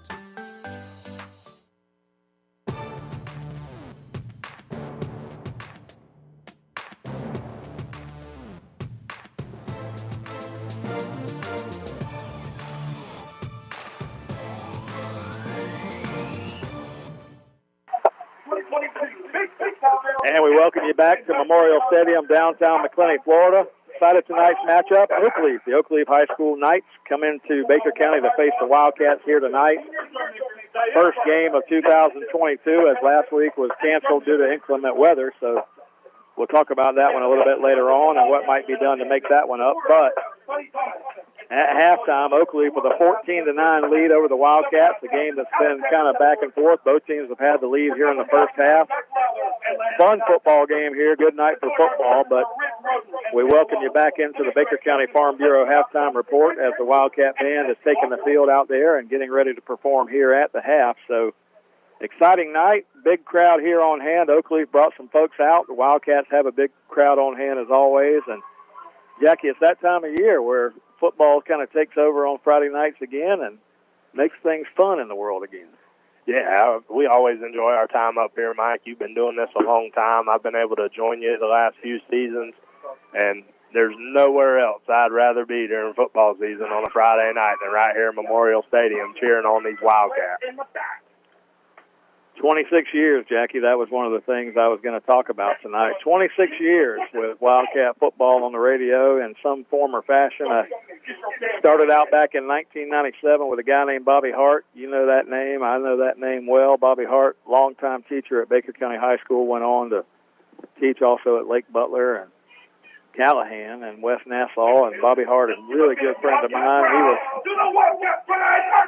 He was voice of the Wildcats for a while after John Blakely turned it over to him, and I joined forces with him back in '97. A few years later, Bobby's youngest son, Jonathan, graduated, and at that time, Bobby decided that he had had enough of Wildcat football and wanted to kind of take a break from it, and always thought that he might come back in some form or capacity, but he just never made it back. And I always think about Bobby on these Friday nights, and I tell you what, he's a great guy to be on the radio with. And later on, Tim Wilder, the guy that's up here in the booth with us now, he was on PA. So the first year that I took over from Bobby, Tim Wilder was on the radio with me here, and we had a great year. And then following that, David Crummy joined forces with me, and we called Wildcat football for years and years, and so many games, Jackie, that I can remember. And over the course of 26 years, they kind of run into one another, but it's a long time. And appreciate you joining up here a few years ago, and you and I have had a good run. And I tell you what, it's been great, 26 years of Wildcat football. And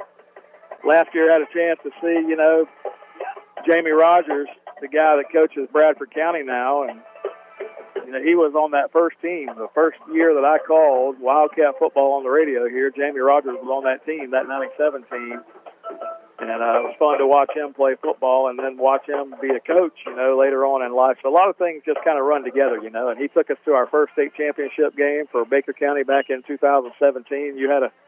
We all had a part in that, and that was fun. And it's just, being up here tonight with you, Jackie, a lot of memories coming back from over those years, and a lot of things have happened over the last 26 years that take us to where we are in life. And I love Wildcat football, and I love being up here with you. And this year is a special one for me because I'm going to make this my last.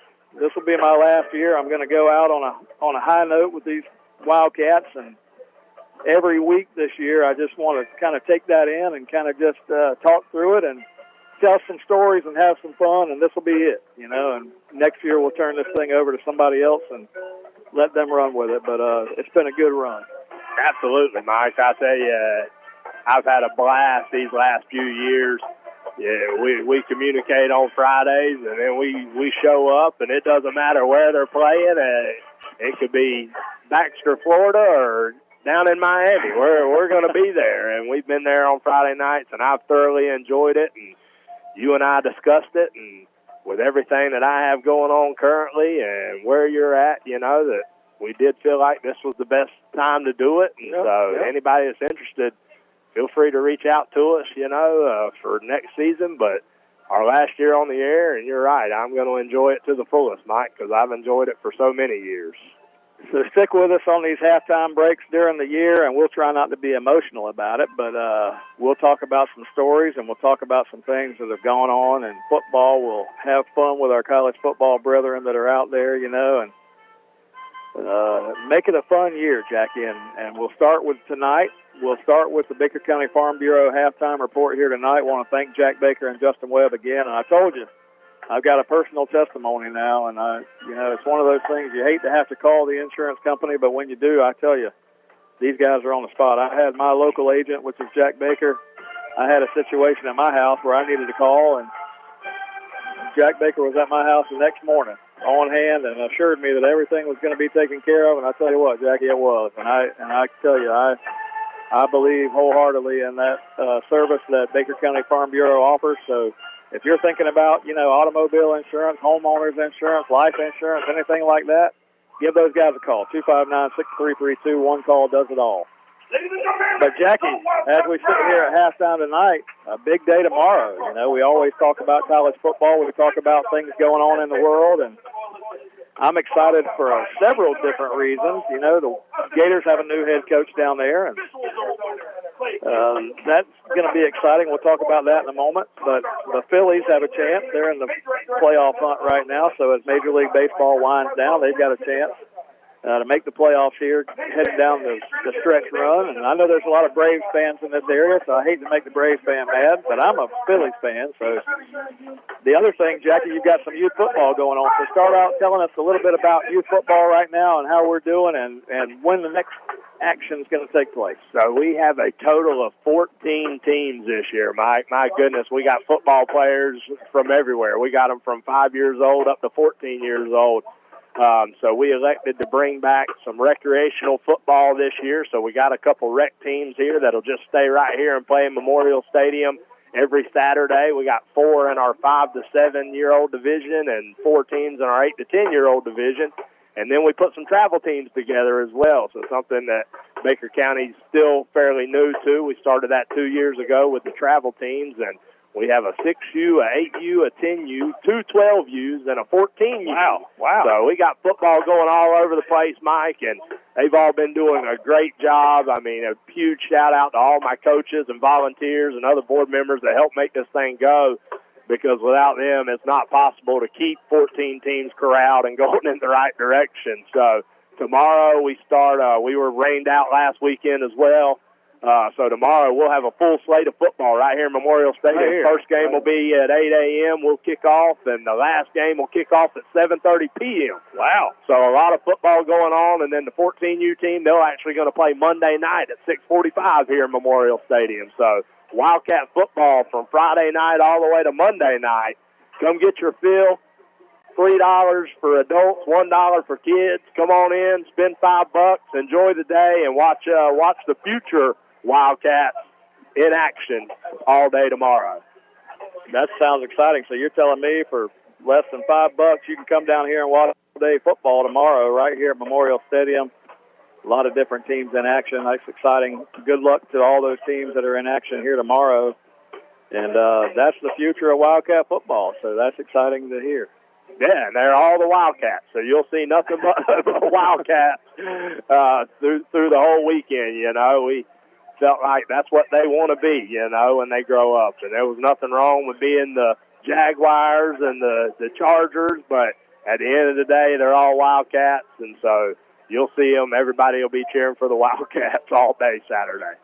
Jackie, seems like a long time since a year ago, but the year has passed, and now college football is back in full swing. I watched a game last night between Pitt and West Virginia, great football game going back and forth, and I was reminded of some of those things the Georgia Bulldog fans said years ago as West Virginia quarterback J.T. Daniels was engineering their offense, and that was going to be the guy that led Georgia to a national championship. You know, here we go. We've got J.T. Daniels. Well, he's not at Georgia anymore, but after 40 long years, the Georgia Bulldogs finally have a chance to say they are national champions, and I'm happy for all those Georgia Bulldog fans that have had a chance to enjoy that for the last 40 years. But hey, let me tell you something. That's over. Season starts tomorrow, and you got another one on tap. So Georgia's going to be playing in the Georgia Dome tomorrow, 3:30 against Oregon. Now, let me say this. There's a couple big games here. You got Ohio State, Notre Dame. You got Georgia, Oregon.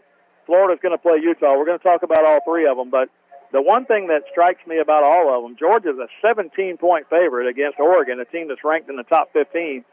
Ohio State playing a team that's ranked in the top 10, Notre Dame, they're a 15-point favorite. So a lot of people are thinking Ohio State and Georgia, even though those other two teams they're playing are ranked pretty high, a lot of teams feeling like, or a lot of folks out there in Vegas feeling like Georgia and Ohio State, the two teams to watch again this year along with Alabama. So Oregon comes to the Georgia Dome tomorrow, basically a home game for the Georgia Bulldogs. Any chance that Oregon can take that national championship and show the Bulldogs something tomorrow?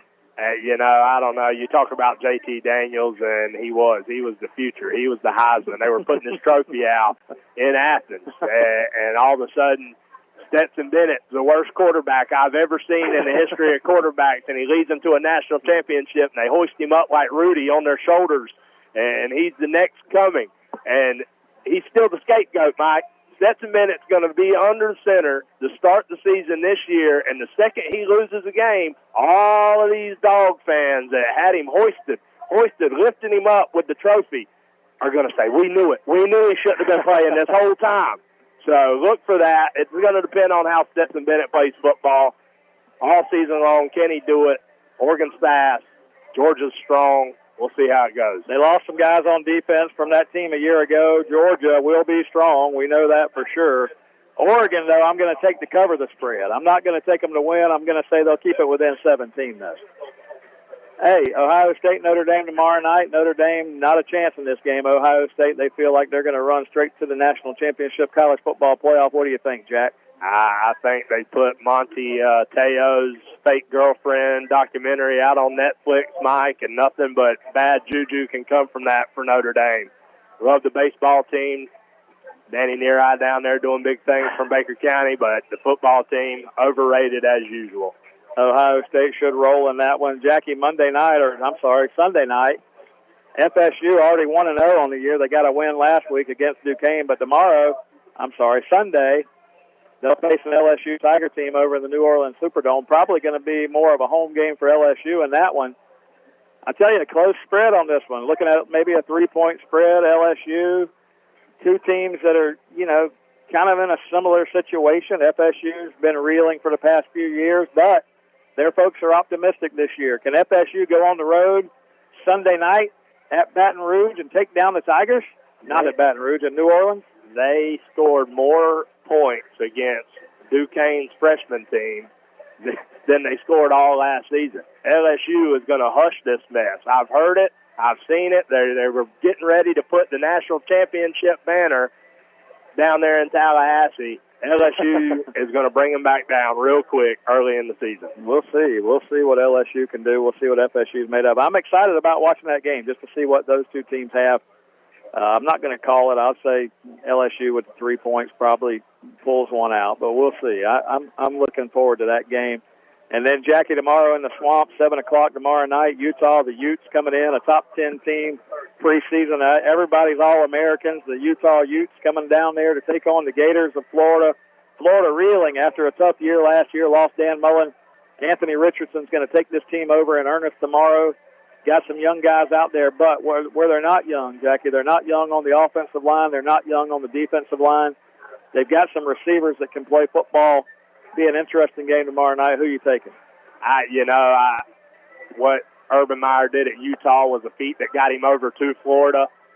but I just don't know that Utah's got the manpower. Billy Napier, we've got the guys down there in Gainesville, the 4s and the 5-stars, the Jimmies and the Joes, Mike, and I just don't know that Utah can compete.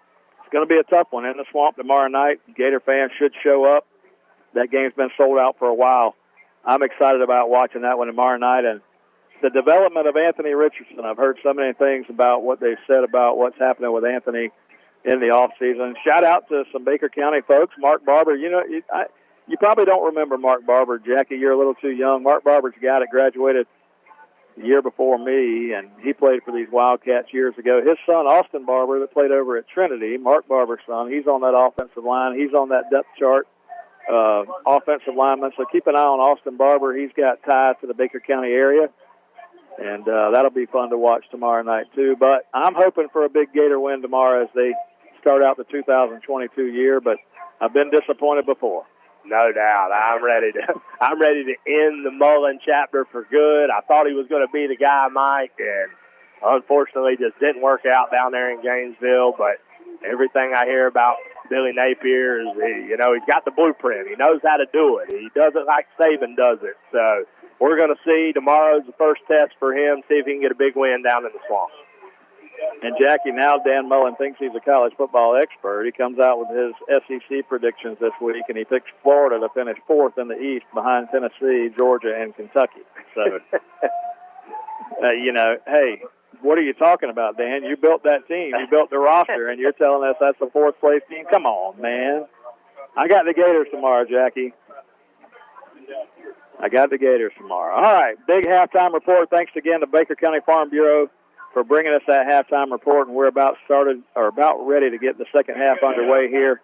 Again, Oakleaf, a 14-9 lead over these Wildcats as we get set. Cam Smith back to return the opening kickoff of the second half, and Ammon, the big quarterback, he's the kicker, he's the punter, he does everything for this Oakleaf team. He's set to kick it off here to start this second half. Wildcats got to get something going right here on this opening drive. Yeah, we saw several different momentum swings in that first half of football, and Ammon's going to kick this touchback through the end zone, so the Wildcats will start at their 20. But we saw momentum swings. Wildcats got it early with a couple of turnovers. Oakleaf took it back with the first touchdown of the night. Wildcats got it back. They came back, fought back from a 7-0 deficit, got it to 7-3. Then they score a touchdown after a big turnover, make it a 9-7 game. Oakleaf kind of grabbed it back near halftime with a 14-9 lead. So can these Wildcats regain this momentum with the first start of the second half here from the 20, first down and 10, trailing by 5. Got Kanias Williams and Cam Smith both in the backfield, along with Davion Dean coming back out at quarterback. That's a lot of weapons in the backfield, Mike. Dean in the shotgun, 2 receivers to the right, going to hand the ball straight ahead. Kanias Williams cuts it outside. He's going to get across the 20 out to the 25-yard line. A good gain on first down as the Wildcats pick up 5, maybe 6 tough yards. Great run that time by Kanias Williams again. When he sees a crease, he just lowers his head, and he's not afraid of contact at all. Bunch of yards after contact for the sophomore Kanias Williams. Out to the 26-yard line, a 6-yard gain on the first play of the second half. Dean now with 3 receivers left.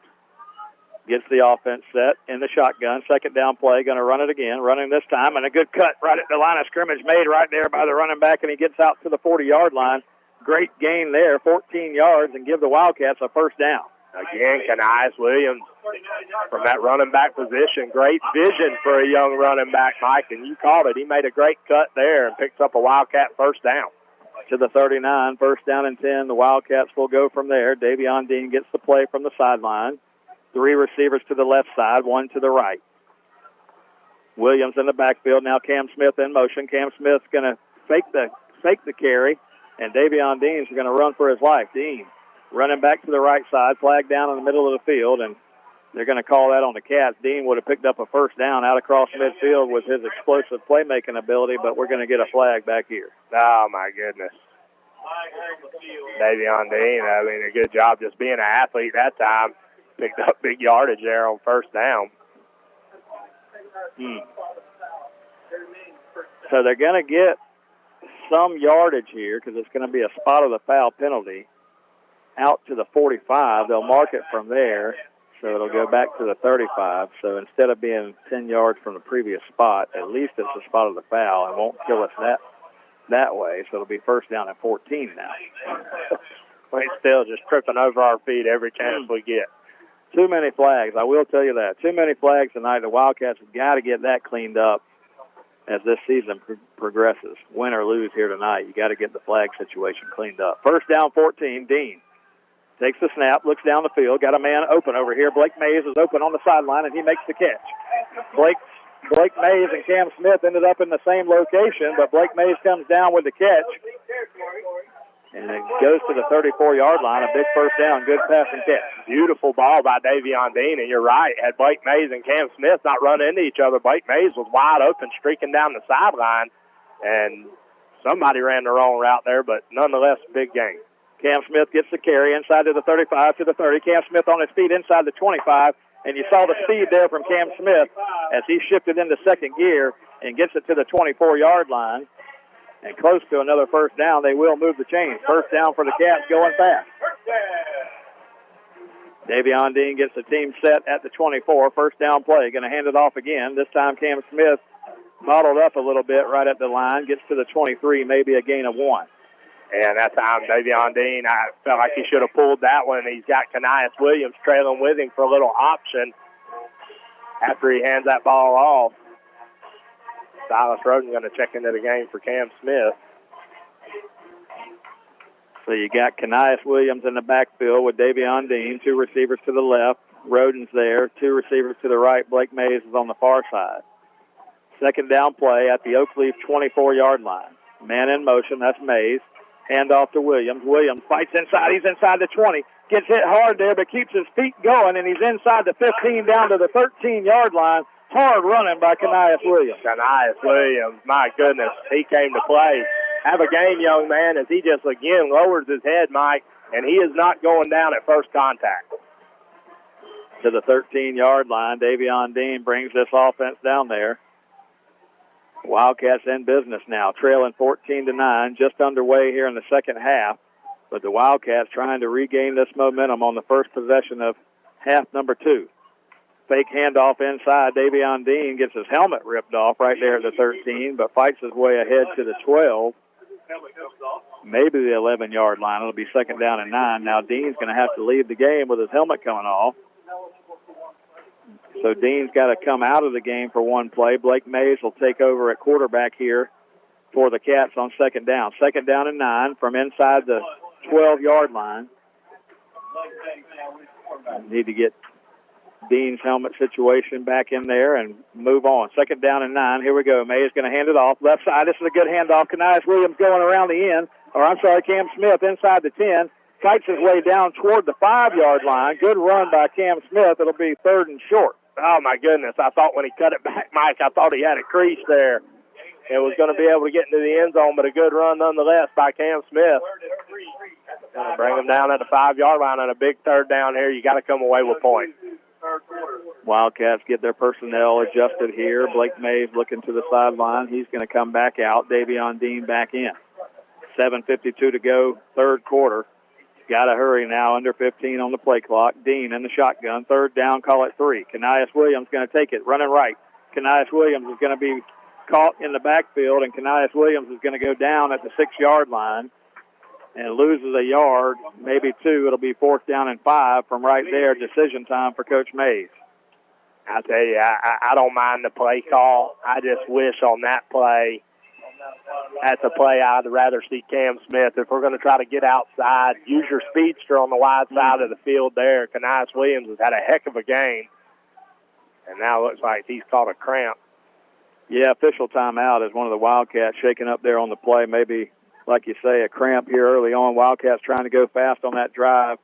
They've taken off 6 minutes of this clock here in the second half, or almost 6 minutes. But all that's for naught if you don't come out of this with some points, Jackie. Great drive here to start the second half. But what do you do here? What's your play call? You're looking at fourth down and 5. You're inside the 10-yard line. You can pick up a first down at the 2-yard line, Jackie, but what do? You know you can kick the field goal. That's 3 points, but if you don't get the first down here, you pin Oakleaf deep inside the 10-yard line. Yeah, I mean, you're down 5 here. Your defense, I mean, Oakleaf has shown spurts of being able to move the ball down the field, pretty well. The only time we really saw this defensive unit play well was when Oakleaf was pinned deep in their own territory. So I don't mind the call here. 4th down and 5. Wildcats will go for it. Dean in the shotgun. Looks across the middle. Got a man. It's going to be incomplete. Just overthrew him. Looked for him at the goal line. He came free right there. Had a linebacker in the way. Dean kind of had to adjust the throw, and it's going to be a turnover on downs inside the 10-yard line. Oh, man, that's frustrating. The wide receiver, he was able to come open there late, but like you said, a linebacker, Dean kind of hesitated for just a second there and overthrew the receiver. Frustrating as a great drive right there to not come up with any points. Yeah, it is, because Wildcats could have taken solid momentum there with a score. Great drive, couple of really good plays, kept that drive alive for the Cats that time, and they got down here inside the 10-yard line, just couldn't convert. Now Oakleaf takes over from the 7. Ammon in the shotgun. Ammon going to hand the ball straight ahead. This is Outlaw, and Outlaw is going to fight his way across the 10-yard line, and that's what you would expect. That's what you would expect from a Oakleaf team with that guy Outlaw coming in there running straight ahead. He's going to pick up 6 yards on first down. It'll be 2nd down and 4. And the defense really needs to have another one of those great outings right here. 2nd down, 4. Ammon fires one to the right side, catches incomplete and almost intercepted. The ball went off the receiver's hands, and Mekhi Mosley was right there, almost had it ricochet right into his hands. Oh, my goodness. That would have been a huge play that time. And Mekhi Mosley in the right spot, right where he needed to be. Looked like number 20 there, Jamori Elliott, out there from his cornerback spot, 14, was kind of looking at him, heard the footsteps coming. 3rd down play now. Wildcats defense can get us off the field. 3rd down and 4. Ammon takes the snap. They're going to give it to Outlaw. Outlaw is brought down from behind. He's going to get out to the 17-yard line, short of the first down. He's going to be about 2 yards short, maybe a yard and a half. It'll be 4th down. Do not jump off sides. They're going to line up. They're going to try to go fast here, but do not jump off sides. Outlaw now kind of slow getting up. Looks like he might have a little bug of the cramps. And it's 4th down, a long 1 yard to go. Ammon in the shotgun. Wildcats, like you say, don't jump here. 4th down. Hard count there. No go. Wildcats don't jump. On the first snap. They're going to try it again. Under 5 on the play clock now. Will they snap it? 4th down. They won't snap it and delay a game, and they're going to back up 5. The Wildcat defense has stopped. Great stop that time by the Wildcat defense. Outlaw, a guy who has not been brought down on first contact. But the Wildcats corral him on that 3rd down and able to bring him down short of the first down marker. Huge stop by this Wildcat defense. Huge stop. That was good momentum keeper right there. And, Jackie, while we've got a timeout here, we've got the Superintendent Sherry Rollerson here, and we never pass up a chance to talk to her. Oh, hey, Cousin Mike and Jackie. Good evening to all the Wildcats out there. How are you, Miss Sherry? I am doing fabulous. It's a great Friday night here at Memorial Stadium. It's always fun to come out and support the Cats. Lots of people here, and welcome to the people on the radio. Glad you're listening. And just remember, our motto is, say it with me, wherever you are, it's better and Baker. And, you know, we're not just radio now, Sherry. You can see over there by Jeremy Height, the TV cameras. We've got a streaming live audience here. I did know that, and I love that they're able to watch it wherever you are, maybe across the world. Who knows? You may be sitting halfway across the world watching the Wildcats. What a better thing to do on a Friday night, right? Well, they won't put our faces on TV, but we can still call the radio. But, Sherry, it's an exciting time. How many grandkids you got now? I have 4 now. I have 2 granddaughters and my first 2 grandsons. Maybe they'll be Wildcats one day. Maybe they'll be Wildcats one day. We got to get them. We got to get one of those families back in Baker. I'm working on it real hard. Working on it. Go Cats. Ammon's going to punt this one away, and Sherry, the Wildcats will take this one back over, and hopefully we can, go down and get some points and take the lead back in this ball game. But any exciting things going on in the school district right now? Oh my goodness! How long you got? No, we don't have that long. Well, we started off with a great year. We're completing our new elementary school this year, and we'll be opening it up this time next year. We'll already be in our new school, and again, lots of great things happening. Great students, great families, and just again blessed to be in Baker, and just have a great community here, and just blessed again to be in Baker. Well, I'm proud to call you my cousin, and thank you for stopping by. It's always good to see you. Thank you, cousin. My All right. best radio host on the planet. How about that? Well, we try. We try. Jackie the best. Jackie's strong. Thank you, Sherry. Sherry Rollerson, superintendent of Baker County Baker County Schools, and she stops by to see us. Jackie, Wildcats get it back. First down and 10 from the 47-yard line. Cam Smith's got a hole. He's across the 50, and he's into Oakleaf territory down to the 44-yard line. A gain of 9 on first down. Oh, Cam Smith's getting closer and closer, Mike. I can feel it. One tackle away that time from springing a big one, and the offensive line did a great job opening up a hole for Cam Smith. Second down and 1. Wildcats a chance now with the field position after that decision a moment ago to go for it, and we stop them on 3 downs. We get the punt back, and we've got the football. Second down and 1 from the 44-yard line. Wildcats, Dean takes the snap. Dean makes the option. Now he does option it out, and that's a disaster. Cam Smith going to have to reverse his field. He's trying, and now we're going to get a flag, and my goodness, that play just from the get-go, Davion Dean had the ball slip out of his hands as he tried to throw the option to Cam Smith. Once he got his hands on the ball, he had to reverse his field, and we went backwards, and then the flags came out, and now you're going to have all kind of problems. Oh, my goodness. Just, again, when you got some momentum, you're sitting at 2nd and 1, and just a disastrous play there for the Wildcats. And, here's the thing. It's second down and 1. You need 1 yard. You go and get the first down, keep the momentum, keep the drive going. The ball slips out of Dean's hands coming out here on the option, running to the left side. It looked like the play was under control. The Wildcats would, make the toss come out here. The ball goes on the ground. Cam Smith has to come back and get it. And when it goes bad, it goes bad. You get the flags on top of that, so we'll have to sort all this out. But while there's a Oakleaf player being tended to on the field, instead of 2nd and 1, Jackie, it's probably going to be more like 2nd and 30 after the penalty. Oh, my goodness, you're right. And that's one of those plays. Listen, I know Cam Smith's trying to make a play for his football team. He's done a lot of good things, but sometimes you just got to jump on the ball, man, take your loss, and let's try again another play. And this time, we talked about it earlier, when you reverse field and you try to do this, guys don't know what's going on. You're going to get called for holding. You're going to get called for the crackback blocks that are no longer legal in high school football, and this turned into a complete disaster. Every time. Anytime you see a guy reverse his field on a punt, on a play like that, running back, receiver, whatever, just about 99% of the time you can count on that flag coming down from behind because the linemen just don't know exactly what you said. They can't see behind them. They don't know the guy just reversed his field to get called holding the guy up, and anyway, blindside block is what we get there. And so now the ball is marked all the way back to the 41-yard line of Baker County. So instead of 2nd and 1, it shouldn't be 3rd down, though. I wouldn't think. But that's what it says. 3rd down, 17 now for the Cats. We had a 2nd and 1 a moment ago. Dean fires one down the right sideline. It's going to be caught, and it's going to be inside the 20-yard line.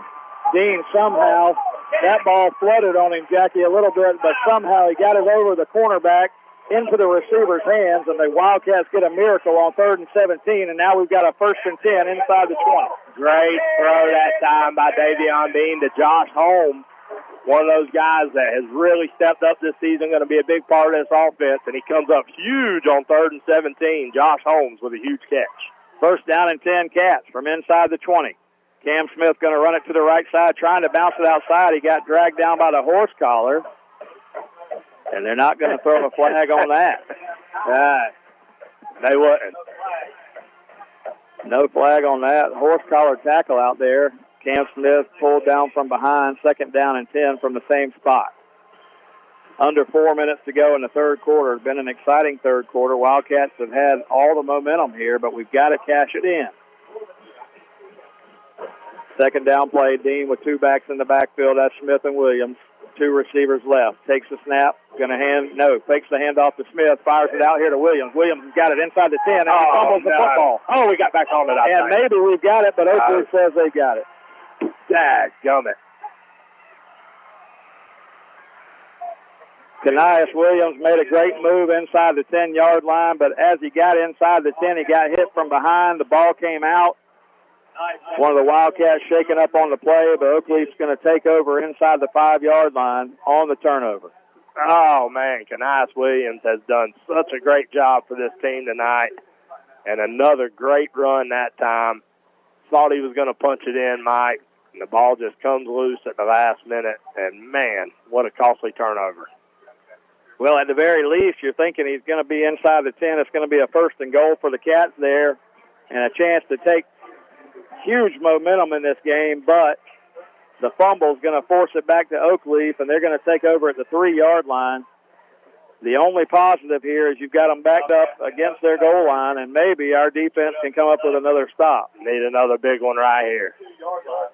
3:33 to go, third quarter. Still a 14-9 Oakleaf lead. No score in the second half. That was our halftime score. Still the score here. Wildcats have been inside the 10 twice. No points. Under center now, Emmon goes, and he's going to hand the ball to Outlaw, but flags down, and it's going to be a false start against Oakleaf, so half the distance back to the goal. So instead of first and 10, now they're going to be facing first and about 11, maybe 11 and a half. And the important thing there, though, they're closer to the goal line, forcing a shotgun team to go under center. I tell you, there wasn't a whole lot doing on that handoff. Wildcat defense looked like they were going to have Outlaw corralled. Got to get 11 hats to the football right here, though. First down for Oakleaf inside the 2-yard line. Ammon's got a full house backfield. Wildcats changed some personnel. From the 1.5-yard line under center, they've got a full house backfield here. Just going to run it out. Try to bounce it out there. The Wildcats make a big hit. Nothing doing there. Maybe a yard back to the original line. It'll be 2nd and 10. And nothing fancy there. This is just a hat on a hat. Big man football right here. Trying to run it right inside the tackles, and the Wildcats do a good job that time, stopping for no gain. Oakleaf coach comes all the way down to the 5-yard line to give Ammon the play call here. You want to be careful you don't get sucked in here and they go over the top. 2nd down and 10. This would be the play to do it on if you were going to do it. Ammon brings the team to the line.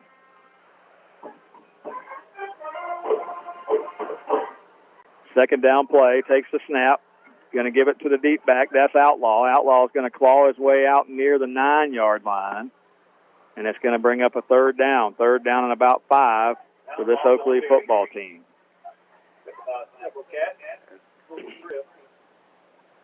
Oakleaf's going a little old-school football there, having Ammons run over to the hash mark to get the play in. And this Wildcat defense here, 3rd and 4, need a stop. Similar situation to their last possession. If the Wildcats can get them off the field, they can punt it away. They try to get the Wildcats to jump off sides here to get the free first down. We don't bite. Under 10 on the play clock, 3rd down. Ammon calls for the football, going to give it to Outlaw. Outlaw fumbles the football. The Wildcats are going to get it. Outlaw fumbles the football inside the 10. The Wildcats are going to pick it up. Makai Mosley jumps on it. The Wildcats will have a first and goal. And after a huge turnover by the Wildcat offense, the Wildcat defense steps up and comes up with a huge one of their own, as Devin Outlaw has been a machine down there, and that's the first big mistake he's made all night. And Makai Mosley, in the right spot at the right time, is able to jump on the football. Third time now here in the third quarter that the Wildcats are going to have the ball inside the 10. Can we capitalize? First and goal, Wildcats. Davion Dean keeps it himself. He fights inside the 3 down to the 2-yard line. Davion Dean takes the handoff inside, caught everybody sleeping, went around the right side, almost got to the end zone. 2nd down goal from the 2. Davion Dean in the shotgun, takes the snap, gives to Smith. Smith's going to be hit at the 1. Did he get in? He did. Touchdown Wildcats. Cam Smith fought hard, flew across the goal line on second down, and the Wildcats do convert, and we're going to take the lead back. The Cats lead at 15-14 with 1.5 minutes to go in the third quarter.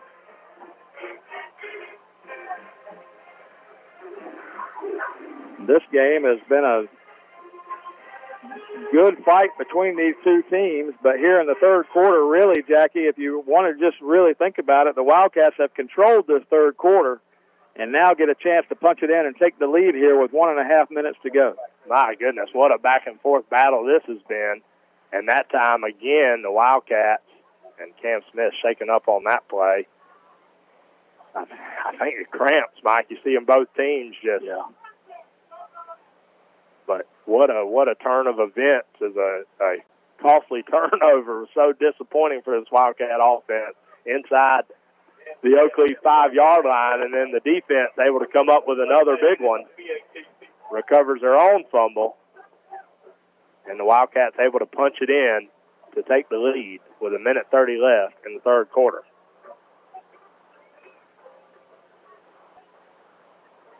And Blake Mays is going to tack on this extra point. Extra point good for Blake Mays. Gives the Wildcats a 2-point lead, 16-14, 1.5 minutes to go. After all that, let's take a quick break. Let's take a 1-minute timeout. You're listening to Wildcat Football on WFBB. We'll be right back. Hi, this is Larry Birkins of Birkins Chevrolet in McClenny. It is truly an honor to help make these Wildcat radio broadcasts possible. Birkins Chevrolet with sales and service 6 days a week. Cars, trucks, SUVs, certified used cars. We help customers establish or reestablish credit. Thank you, Wildcat fans. From Larry Birkins at Birkins Chevrolet, US 90 in the heart of McClenny. Online at BirkinsChevy.com. For over 50 years, Dependable Heating and Air Conditioning has been serving the community of McClenny. They provide quality air conditioning, HVAC, and electrical work to the residents of McClenny and the surrounding areas. The phone number for Dependable Heating and Air Conditioning is 259-6546. Oscar and Susie Gray would like to say, go Wildcats. Again, that's Dependable Heating and Air Conditioning, 259-6546.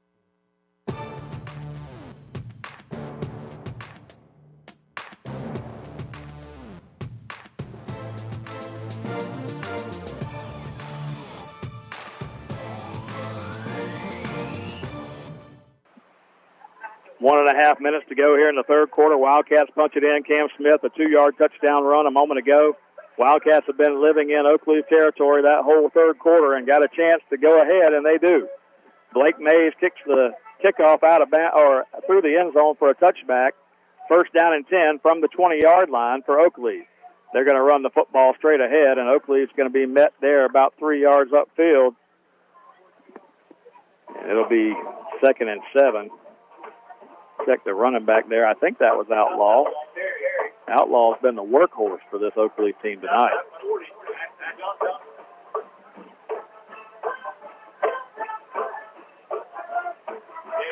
Second down, call it 7 now. Oakleaf with the football, under a minute to go here in the third quarter. Ammon in the shotgun, sends a man in motion. They're going to run the jet sweep to the left side now. Ammon fakes the jet sweep and runs straight ahead, and Ammon gets out near the 30-yard line, but he's going to be 2 yards short of that first down. It'll be 3rd down and 2. I don't want to be on the receiving end of a hit from Ammon or Outlaw. Both of those guys loving the contact tonight, but a huge 3rd down here for this Wildcat defense. Oakleaf, Jackie, is 0 for 2 on 3rd down conversions in the third quarter. Can the Wildcats make it 3? Hand off up the middle. They're going to run Outlaw. Outlaw makes a little cut right there at the 30, and he's going to pick up the first down. 4 tough yards for Devin Outlaw, and Oakleaf gets their first down of this half. Man.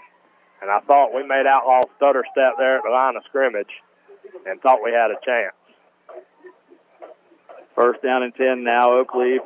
New set of downs. The clock's going to run out, though, on the third quarter, and that's going to move us to the fourth quarter of play here. We're going to change into the field.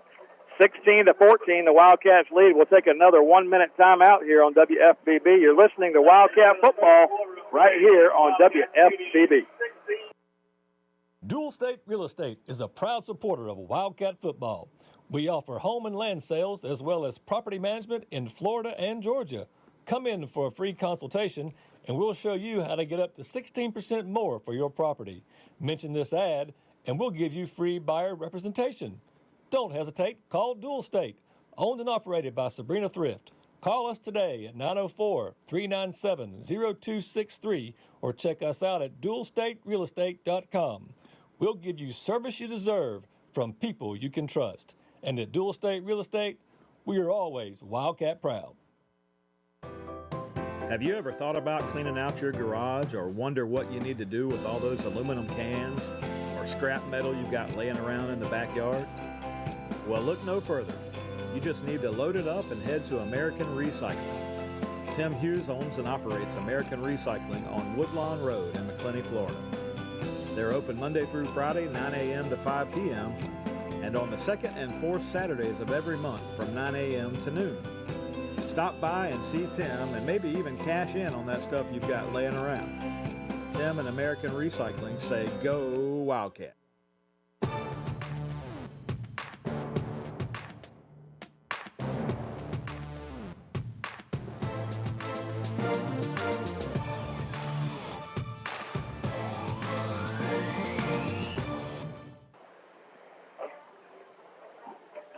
First down now for Oakleaf from the 32-yard line.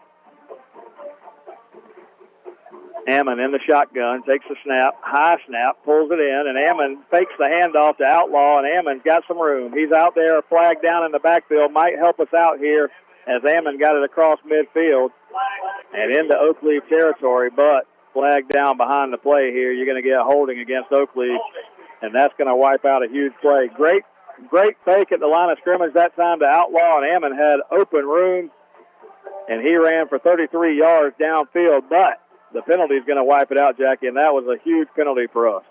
Absolutely. The first one that went against Oakleaf that's going to help us out tremendously, Mike. We talked about it all night. The Wildcats have struggled with penalties on both sides of the ball, and this one, a huge one against Oakleaf. Maybe the momentum's turning, Mike. Maybe they're going to start throwing some laundry on those guys.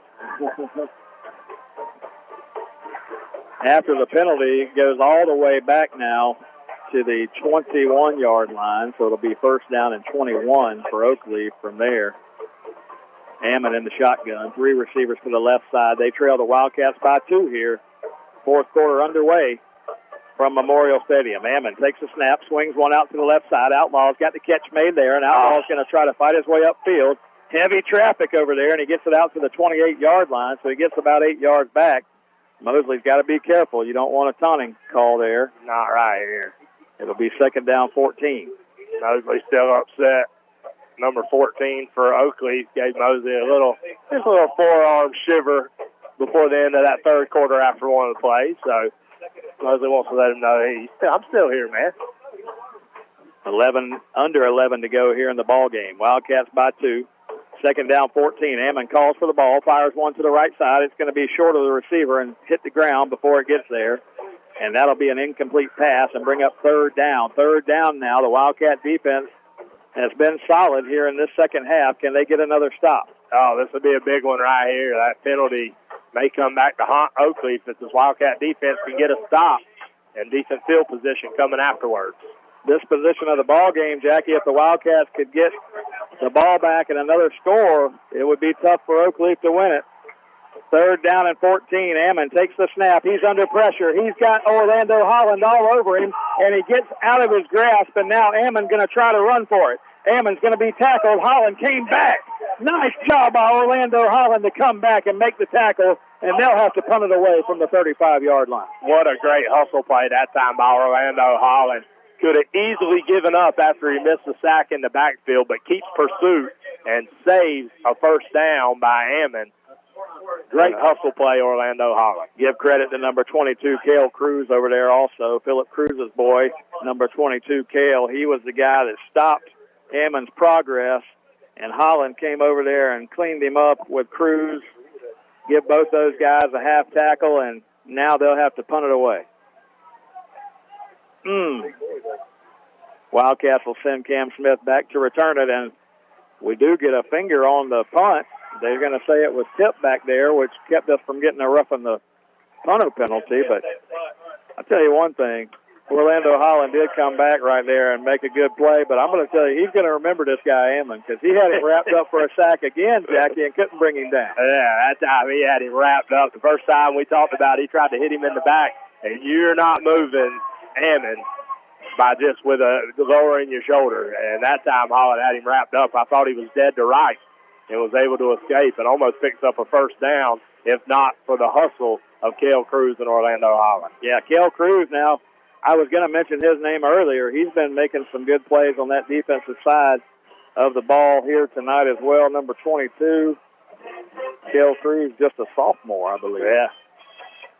Hey, Wildcats, a big possession here, Jackie. First down and 10 from the 42-yard line.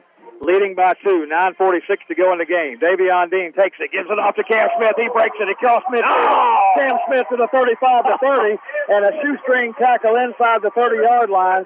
And Cam Smith broke one that time for 26 yards. And number 11 back here picking up his cleat as Cam Smith put a move on him. And we'll blame it on the wet field, but my goodness. Number 11 had to do a push-up to get up from that position. Oakleaf trying to change some personnel. We almost caught him with a man off sides there as Kanias Williams is going to get the carry and bounce it left side. He's not going to get much on the first down carry. It'll be second down and 9. Tried to go fast there, and I think we're kind of gassed, too. We tried to catch Oakleaf. Their hands on their hips a little bit after a big run there by Cam Smith, but you're right, the Wildcats would love to get a touchdown here. Second down play, call it second and 10 from the 29-yard line. Handoff running to the right. Cam Smith's got it, and Cam Smith is going to be tackled right away. So after the big run by Cam Smith, the Wildcats have been tackled in our tracks 2 plays in a row, and it'll be a third and long. You can see this Wildcat team, everybody getting up a little slower after every play, Mike. Third down coming up. The Wildcats, if they can keep this drive going, not close enough for a field goal try yet. You're looking at about a 46-yarder here. Field goal would be huge, but I don't think we're quite there yet. Third down play. Davion Dean takes the snap in the shotgun, fires one out to the left side, and he overthrew his receiver Roden out there. He had a couple of different guys he could have gone to under pressure at the end. It'll be fourth down. Oh, man, and that right there, you'd like to get a little bit of it, Mike, because you're kind of in no man's land, not quite close enough for a field goal. Well, they're going to try it. I don't know about this one. You're going to be looking at a 47-yard field goal. Blake Mays has got the yardage from 45. I'm thinking 45 is on the edge.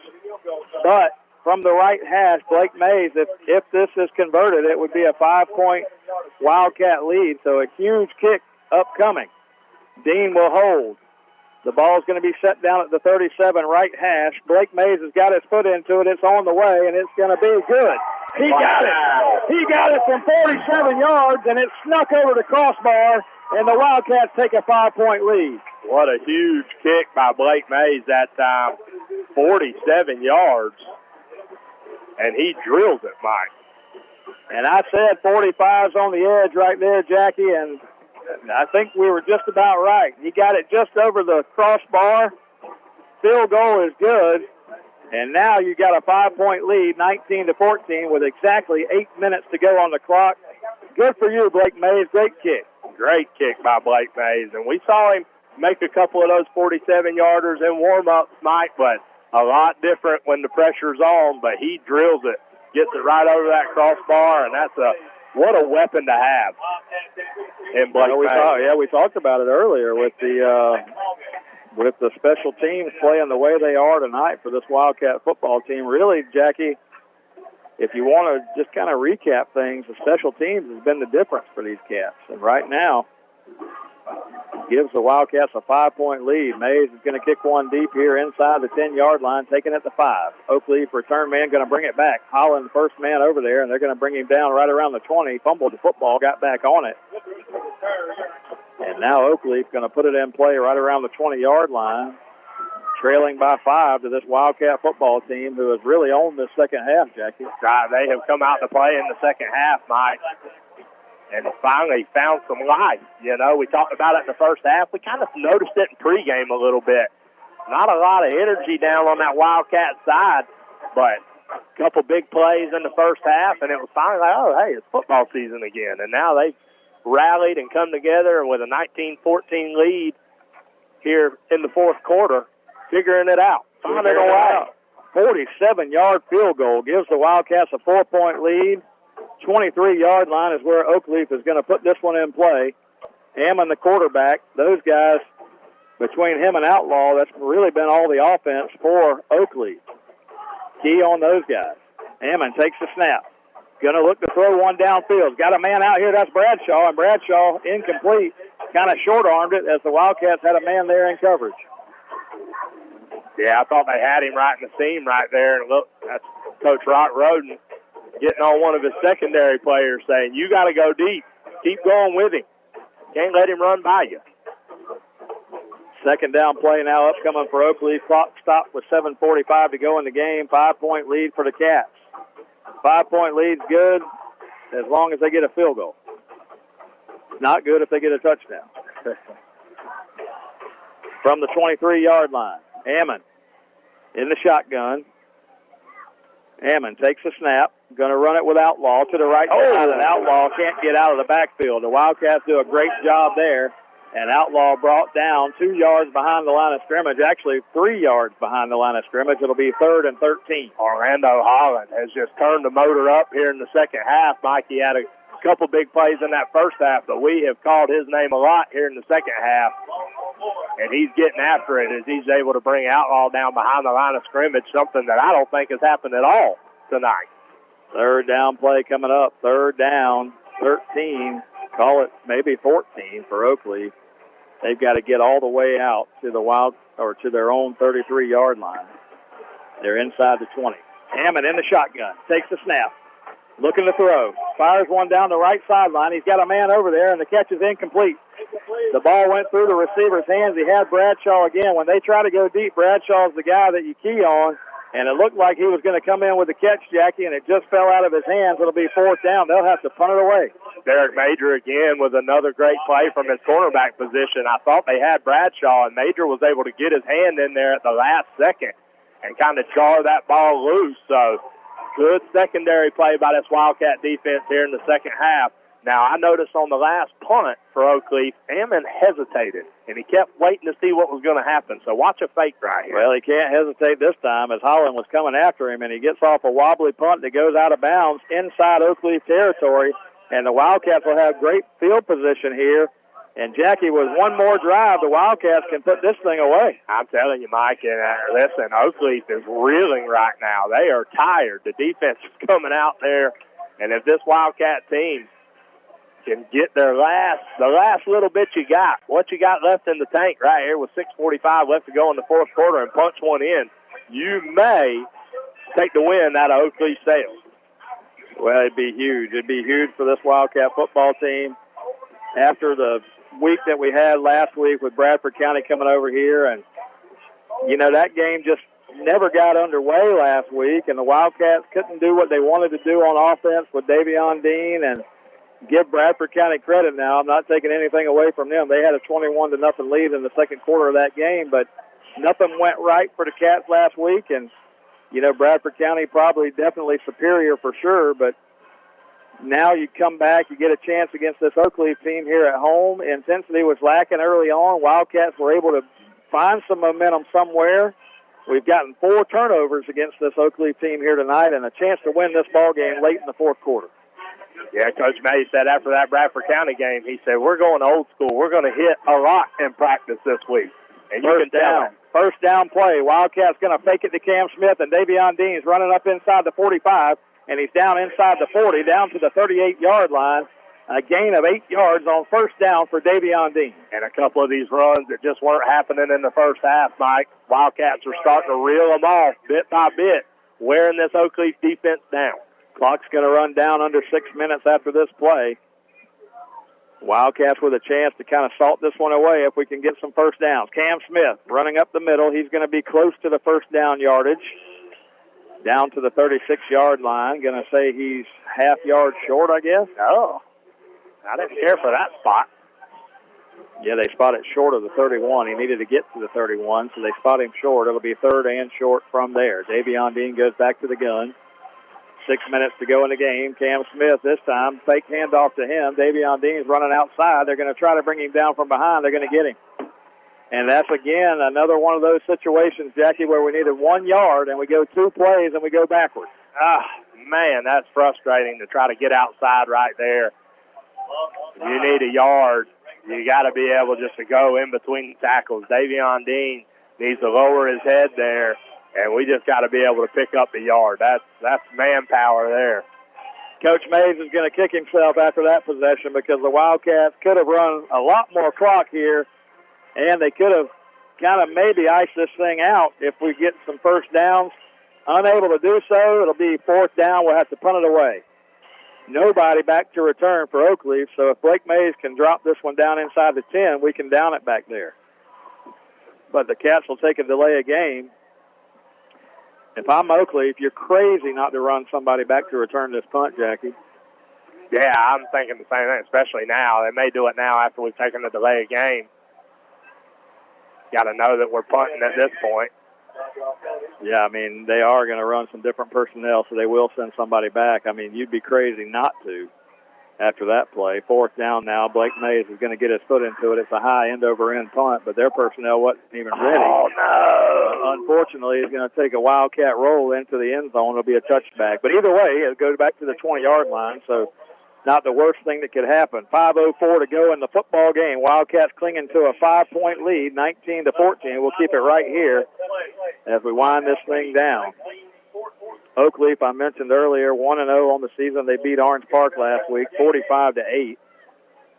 Nowhere near 45 points against this Wildcat defense tonight. Only 14 on the board for Oakleaf. But as we've seen, they've got some guys on their side of the field that they can get it going in a hurry here. So the Wildcat defense is going to have to suck it up for one more possession here.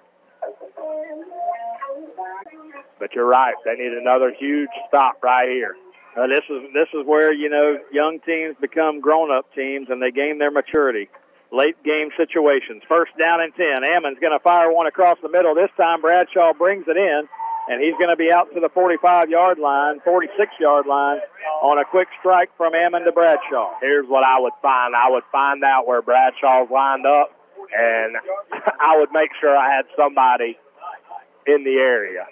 First down and 10 for Oakleaf, now near midfield. They trail by 5 to the Wildcats, but went 20 yards in 10 seconds. Ammon under pressure from behind. He fires one out there. It's going to be picked off.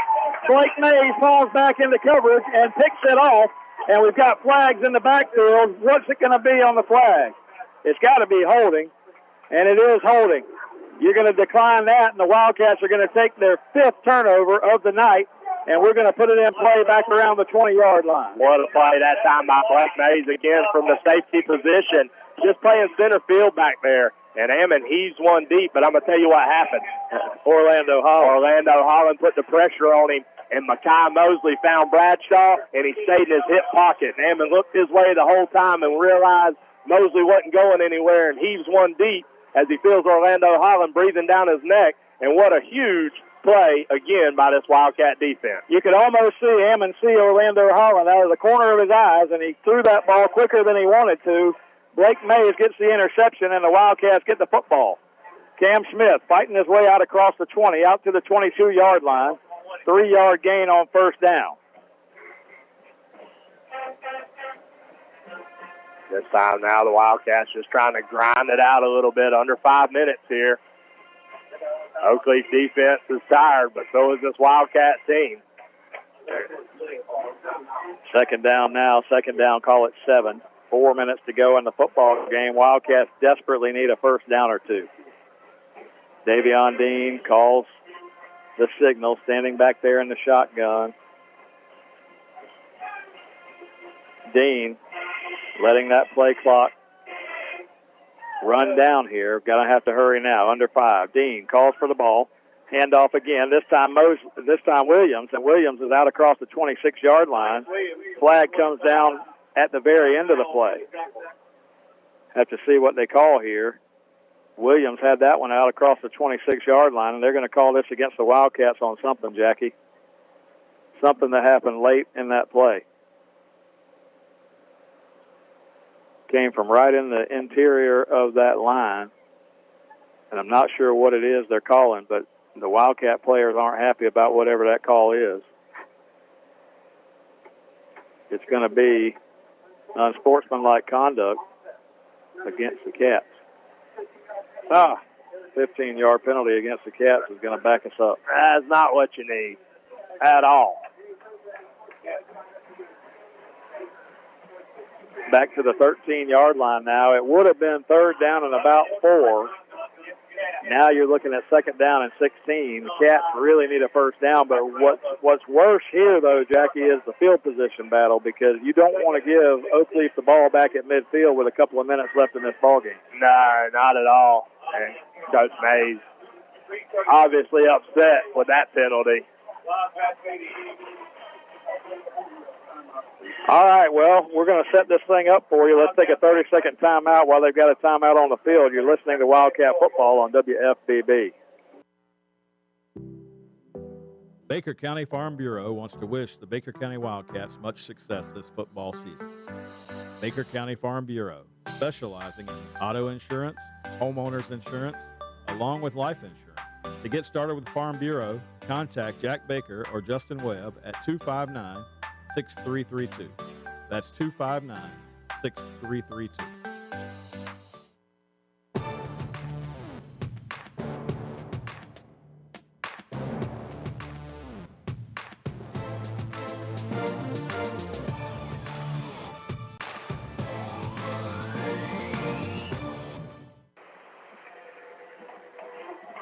Second down play coming up for the Cats. They're facing about a second down and 15.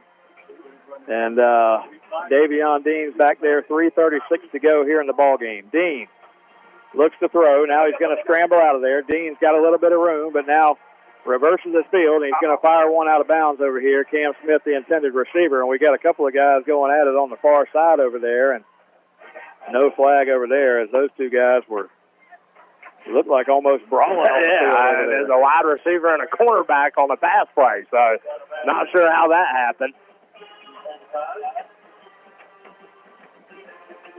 Third down now coming up for the Cats. The clock is stopped with 3:26 to go, Jackie.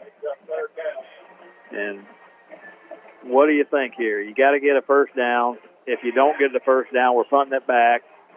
3:26. Man, these things can never be easy, can they? Nah. Davion Dean in the gun. Third down play. Dean looks to throw. Fires one out here. Blake Mays makes a catch. Possession receiver trying to get upfield. He gets it out to the 20. Going to get 5 yards or so, and we're going to have to punt it from there. He was thinking, let me get this in the hands of somebody that can get upfield, maybe get close to a first down, maybe break a tackle. But fourth down and 9 with 3:14 to go, we're going to have to punt it. Yeah, and I don't mind the play call at all. We've run it a couple times, but both times we've thrown it to Blake Mays there, been in third and long situation. That's when you want to try to stretch the field a little bit. Blake Mays, one of your sure-handed receivers, I'd run that play on first or second down and let him pick up those 5 or 6 yards. Well, Jackie, it's all going to come down to field position battle and who wants it more here at the end of this ball game. 3:14 to go. Wildcats ahead by 5. Field goal doesn't hurt you. Field goal is not even something Oakleaf would be thinking right now. Touchdown's the only thing that can hurt you. Wildcats need a good punt from Mays and then one more solid output from this defense. Oh, my goodness. Take another special teams turnover out here.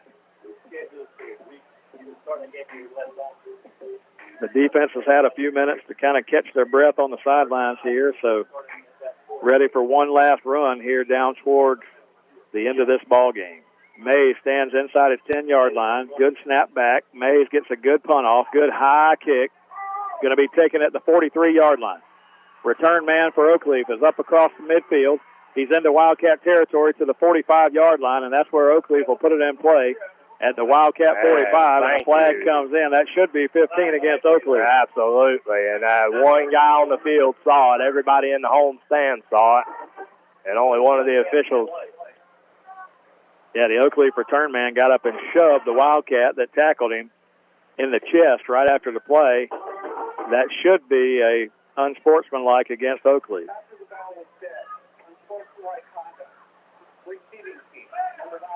That'll back them up 15 yards. The return man right there, he thought he got away with it. He got up trying to get away quickly. And 15 yards is going to back them up to back further than where he caught the punt. So it's going to back them all the way up to the 40-yard line. So here you go, 3:01 to go. Let's set the scene. Wildcats 19, Oakleaf 14. 3:01 to go in the ball game. 60 yards to pay dirt for Oakleaf. The Wildcats just 4 downs from taking this thing over and taking a knee and getting out of here, Jackie. Oh, my goodness. You wanted football season back. Well, here it is right here in the hands of this young Wildcat defense. First down and 10. Ammon, the big quarterback from Oakleaf, is in the shotgun. He's got Outlaw, and Bradshaw's on the far sideline. First down and 10. It's high snap. Outlaw catches it in the air, and he's going to try to reverse his field and make something out of nothing, and he does. He picks up about 6, but that high snap could have been disaster for Oakleaf. Second down and 4 after the play. Oh, man, if that is just not par for the course for this Wildcat team, a snap over Ammon's head, Outlaw able to pick it up and scamper for 7 yards. Second down and 4 from the 46-yard line. Ammon takes the snap, going to hand it to Outlaw this time. Outlaw makes the cut at the line of scrimmage, and my goodness, what a run. Outlaw across midfield and into Wildcat territory down to the 33-yard line. And that cut that he made at the line of scrimmage shook a couple of Wildcat defenders, and he picks up 20 yards down to the 34-yard line. Good run by Devin Outlaw from Oakleaf on that play. First down and 10 from the Wildcat 33. They're going to run Outlaw. Oh, fumbles the football. The ball's on the ground. The Wildcats got it, and they got it. Devin Outlaw, 2 big fumbles in the second half. The Wildcats are going to take it with 2:08 to go in the ball game. Come on. Wow. 6 turnovers on the night for this Wildcat defense. What? 6 turnovers. What a change of direction there. It's kind of, you just see Oakleaf moving down the field. They're gashing this Wildcat defense, and all of a sudden, out of nowhere, another huge turnover by this Wildcat defense. And I tell you, as good as Devin Outlaw has been tonight, Jackie, he's put the ball on the ground twice for this Oakleaf team in critical situations, and the Wildcats will happily take it. Cam Smith going to run the football to the right side. Cam Smith trying to get outside. He gets outside the 30 and tackled out of bounds over here across the 34. And that's going to be a 6-yard gain for Cam Smith on first down. And Coach Mays is telling him, Cam, I like the effort. Stay in bounds. Run the clock. We're at 2 minutes. What a huge play that time to get the fumble. 6 turnovers, Jackie. We've turned them over on a punt. We've turned them over 4 times, interception, and 2 fumbles. That's actually 7 turnovers if you count them up. And again, we talk about this young defense, and they have come out and really come into their own. Second down and 4. The Wildcats will have it right at the 34-yard line, and they've got the clock running, and the Wildcats are going to take a delay here. Are we thinking we've got enough here to run this thing out? No, we're going to take a timeout. I'm not sure what's going on.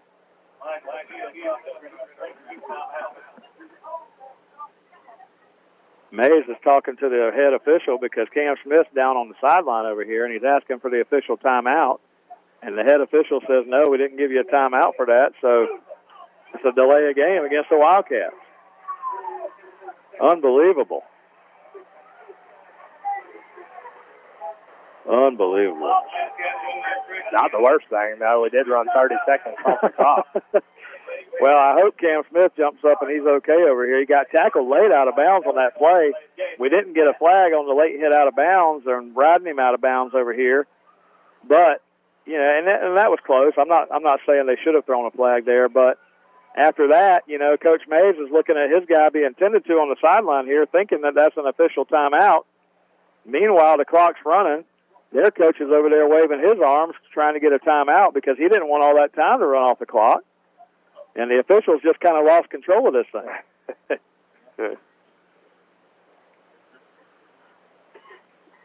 I hate to say that. I mean, I love the officials.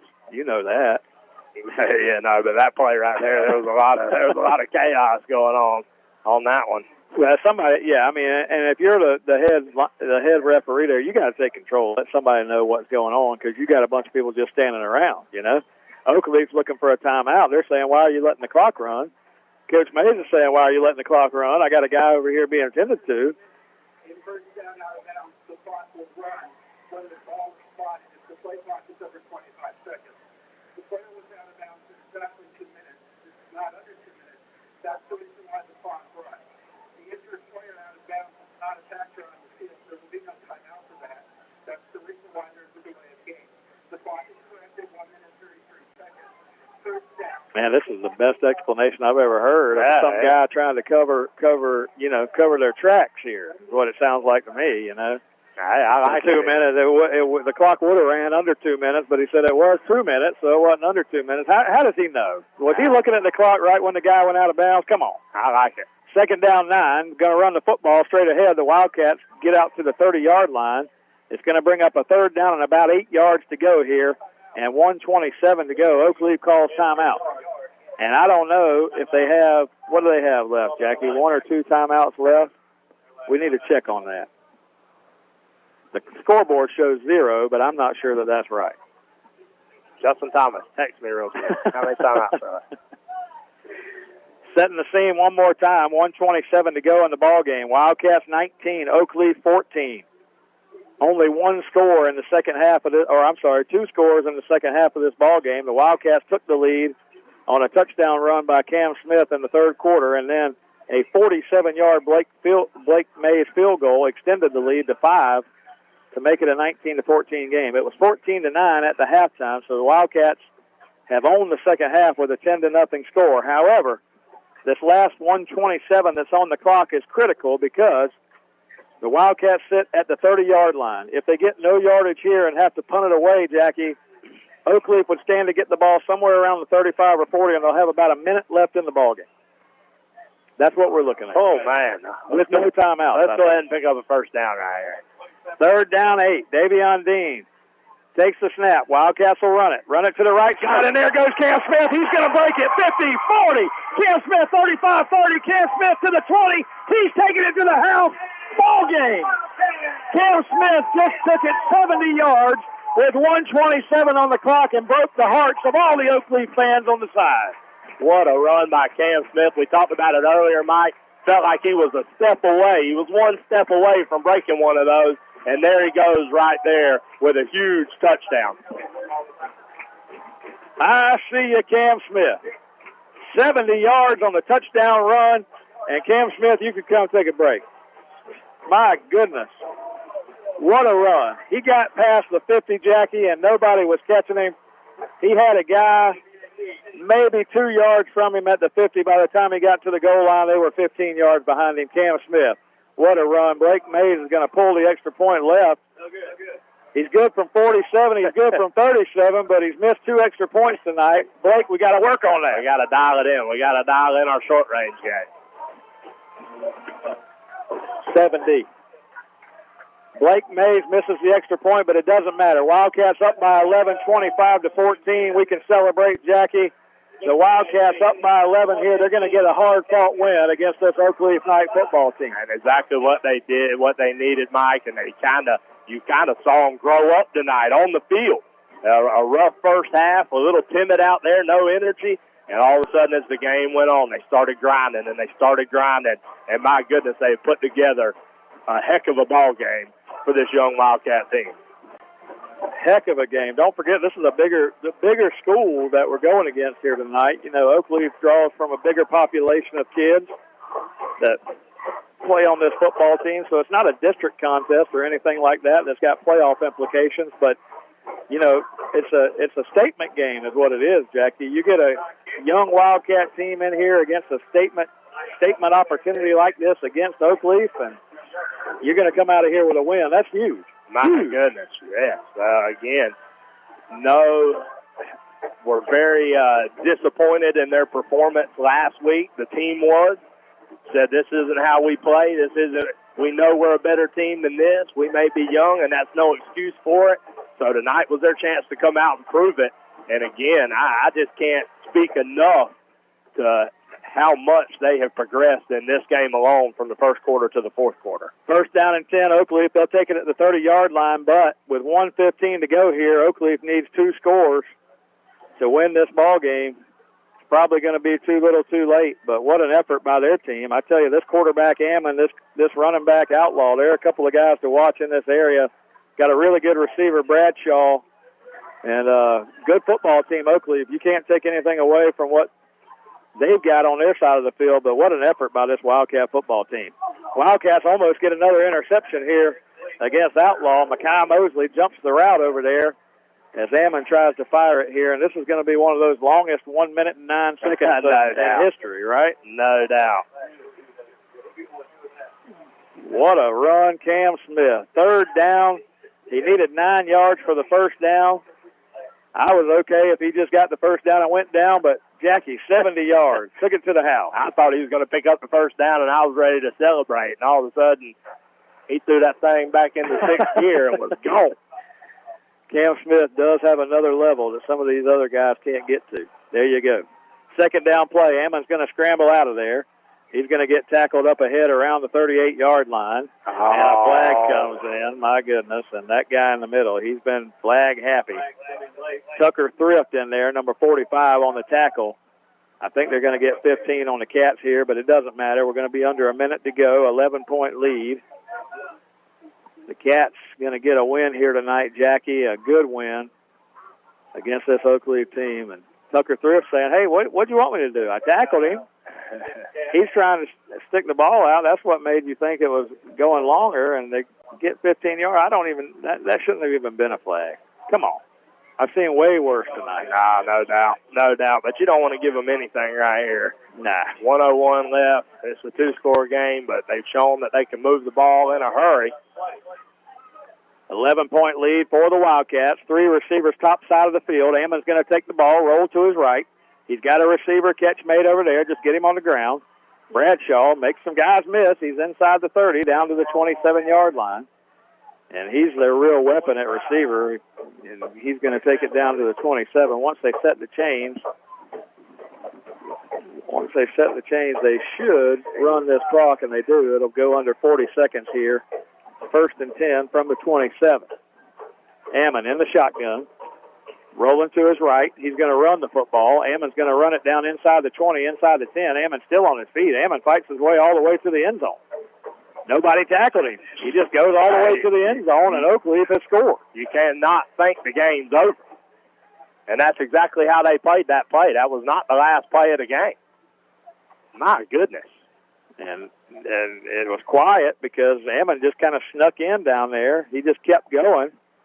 Just took a quarterback sneak, ran around the right end, went all the way inside the 10. I thought he was going to be tackled somewhere around there, but he just stayed on his feet, goes into the end zone. So that makes it a 25-20 ball game. So now they're going to go for 2 to make it a 3-point game, and then an onside kick, of course, upcoming after that. Cats ahead 25-20. Ammon takes the snap on the 2-point conversion. He's under pressure, going to fire one. It's going to be incomplete, picked off. The Wildcats might take it the other way. If they do, that'll be 2 points, but no, he gets pushed out of bounds, and that should be a flag over there, and now there's going to be a fight maybe. Watch out, because he got hit out of bounds, and then a Wildcat came up and hit him out of bounds.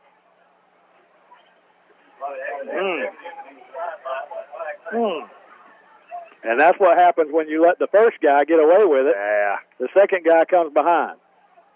25-20, though, the Wildcats with a 5-point lead. It would take a touchdown. They'll call personal fouls on both teams here that offset, so they'll kick it from the same spot, and it'll be offsetting, and they will be kicking an onside kick, and we'll go back to where we were a moment ago. But my goodness. The Oakleaf coach is upset, but he didn't see his guy first push the Wildcat into the fence over there.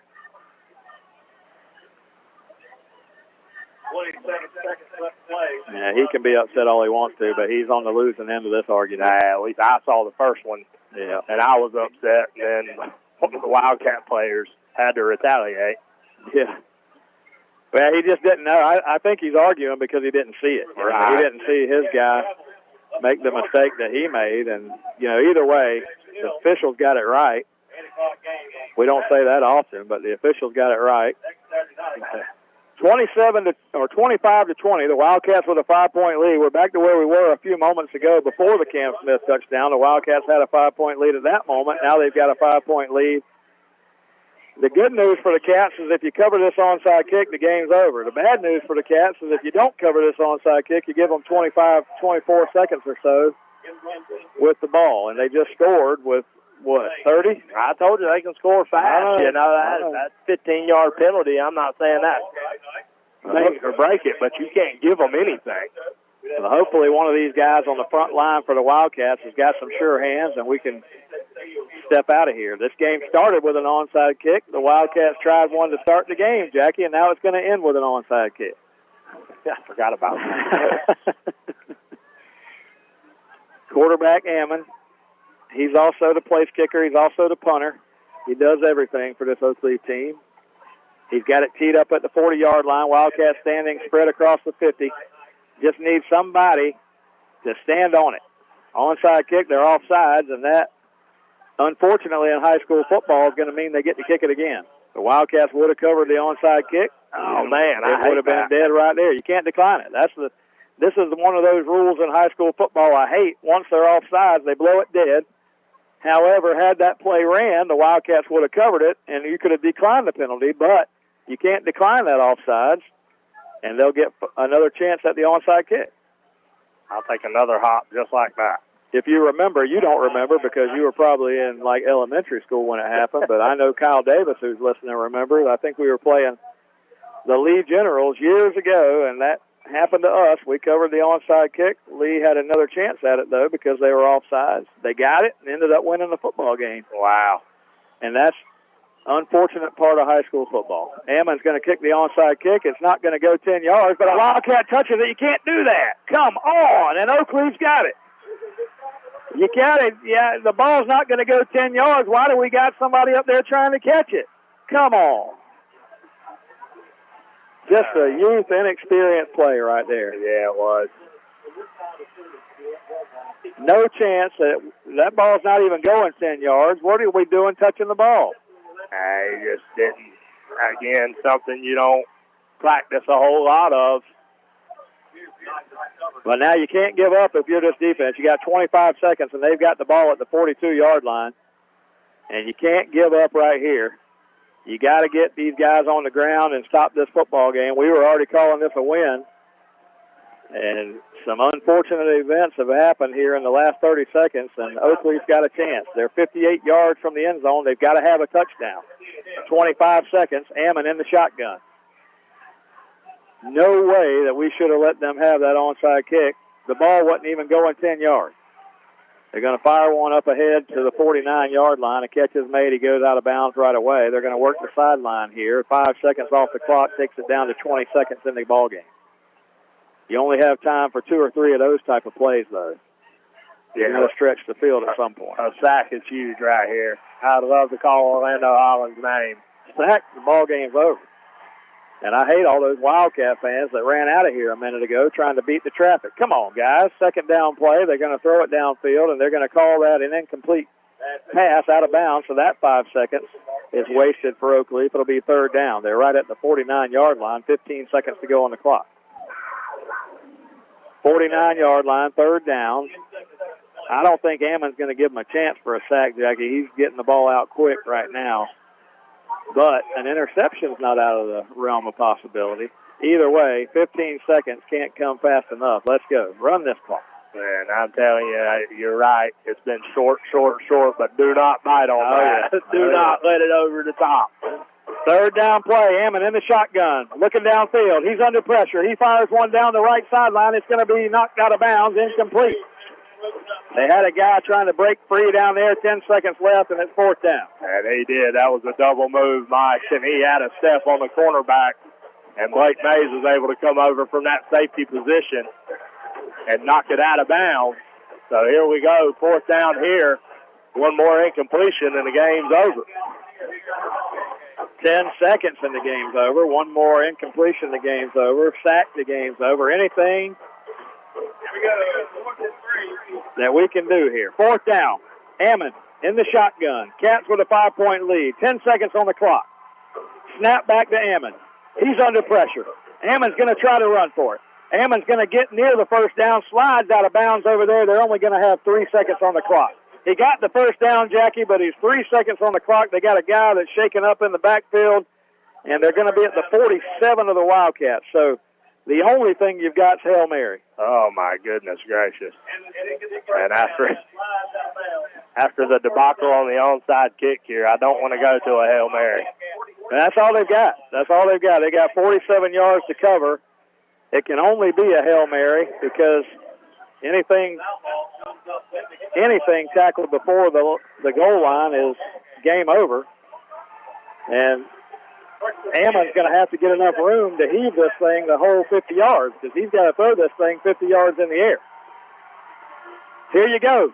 Ball game. Oh, that's a huge sack. Wildcats get back there and they sack Ammon. The ball game is over. The Wildcats get it. And that was 45. That was 13. That was 16. The Wildcats, all those guys in the backfield. And congratulations to Coach Mays and the big win there. 45 was Tucker Thrift. 16 was Jason Roden. Orlando Holland was back there. Other Wildcats, Cale Cruz. I tell you what, hey, you knew Oakleaf wasn't going to go down without a fight right there, Jackie, but credit this Wildcat team for hanging tough, getting the big win, 25-20. They sacked Ammon when the game was on the line, and that'll do it. The Wildcats with the big win. Oakleaf goes down. Oakleaf falls to 1-1 on the year, and the Wildcats move to 1-0. 1-0. Let's take a 30-second break. We'll come back and wrap this thing up. You're listening to Wildcat Football on WFBB. Hi, this is Larry Birkins of Birkins Chevrolet in McClenny. It is truly an honor to help make these Wildcat radio broadcasts possible. Birkins Chevrolet with sales and service 6 days a week. Cars, trucks, SUVs, certified used cars. We help customers establish or reestablish credit. Thank you, Wildcat fans. From Larry Birkins at Birkins Chevrolet, US 90 in the heart of McClenny. Online at BirkinsChevy.com.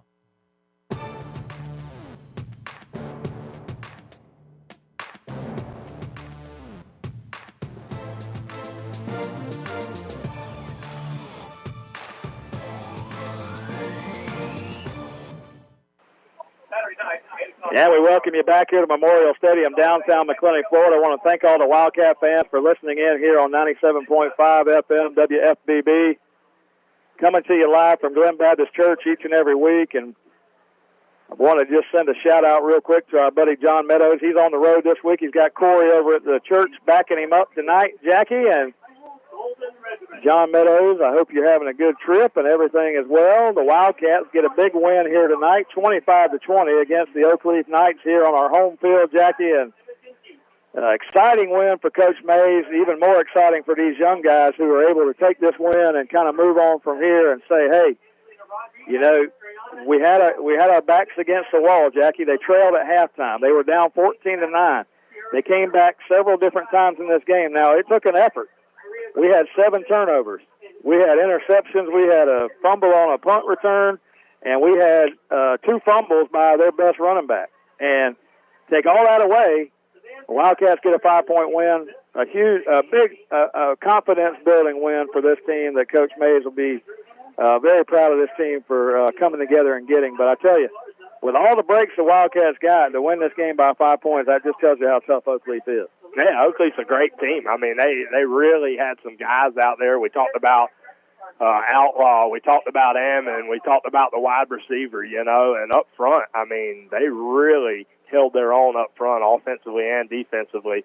But the Wildcats just kept grinding, Mike, kept grinding. And my goodness, what a win for this team tonight, a much-needed win. And you said it, a huge confidence booster for this young team. You know they can play. And they had to come out and prove it, and they did that tonight, and what a great job. Some guys grew up tonight on that field, but then you had some guys that have been around for a while that made some plays for this team. I got to tell you, Orlando Holland, great game on that defensive front, Jackie. Cam Smith, came through with a clutch touchdown there toward the end of the ball game, 70-yard run. And I tell you, nice job by Davion Dean, the young quarterback tonight. You know, I tell you what, you know, not playing at all last week, and you know, he had a little issue with his hand a couple weeks ago, and you look at Davion tonight running that offense. You know, he's a playmaker, he's a difference maker, and he had a couple of interceptions tonight on the back end of the football game on the defensive side. Blake Mays with an interception. You know, you got to tip your cap to Blake Mays tonight. I mean, he'll be mad because he missed a couple of extra points, but let me tell you something.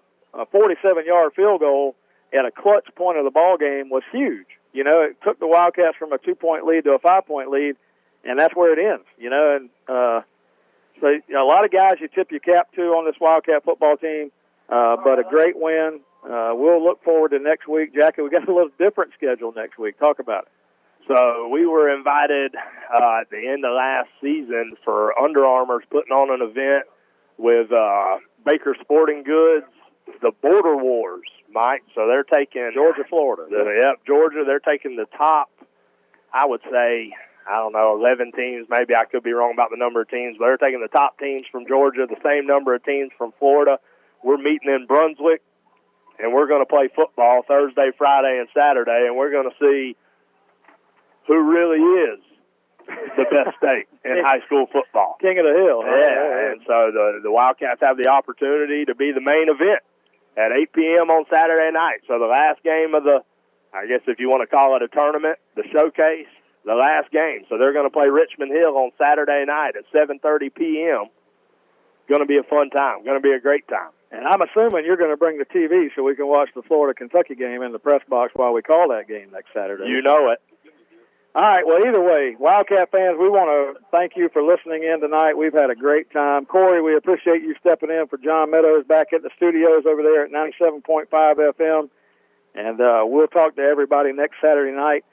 Stay tuned to the Wildcat Booster Facebook page, and we'll give you some updates on our coaches show, which could be coming out in the next week or so. And we'll be doing that all year thanks to Oscar Gray and Dependable Heating and Air Conditioning down there. So we'll roll that out probably next week after the Richmond Hill game, and we'll be looking forward to doing that. We always have a great time with our coaches show each and every year. So looking forward to that. Cats moved to 1-0 tonight. Great win against Oakleaf, 25-20. The Oakleaf band's going to perform here, and we're going to send it back to the station. You've been listening to Wildcat Football right here on WFBB.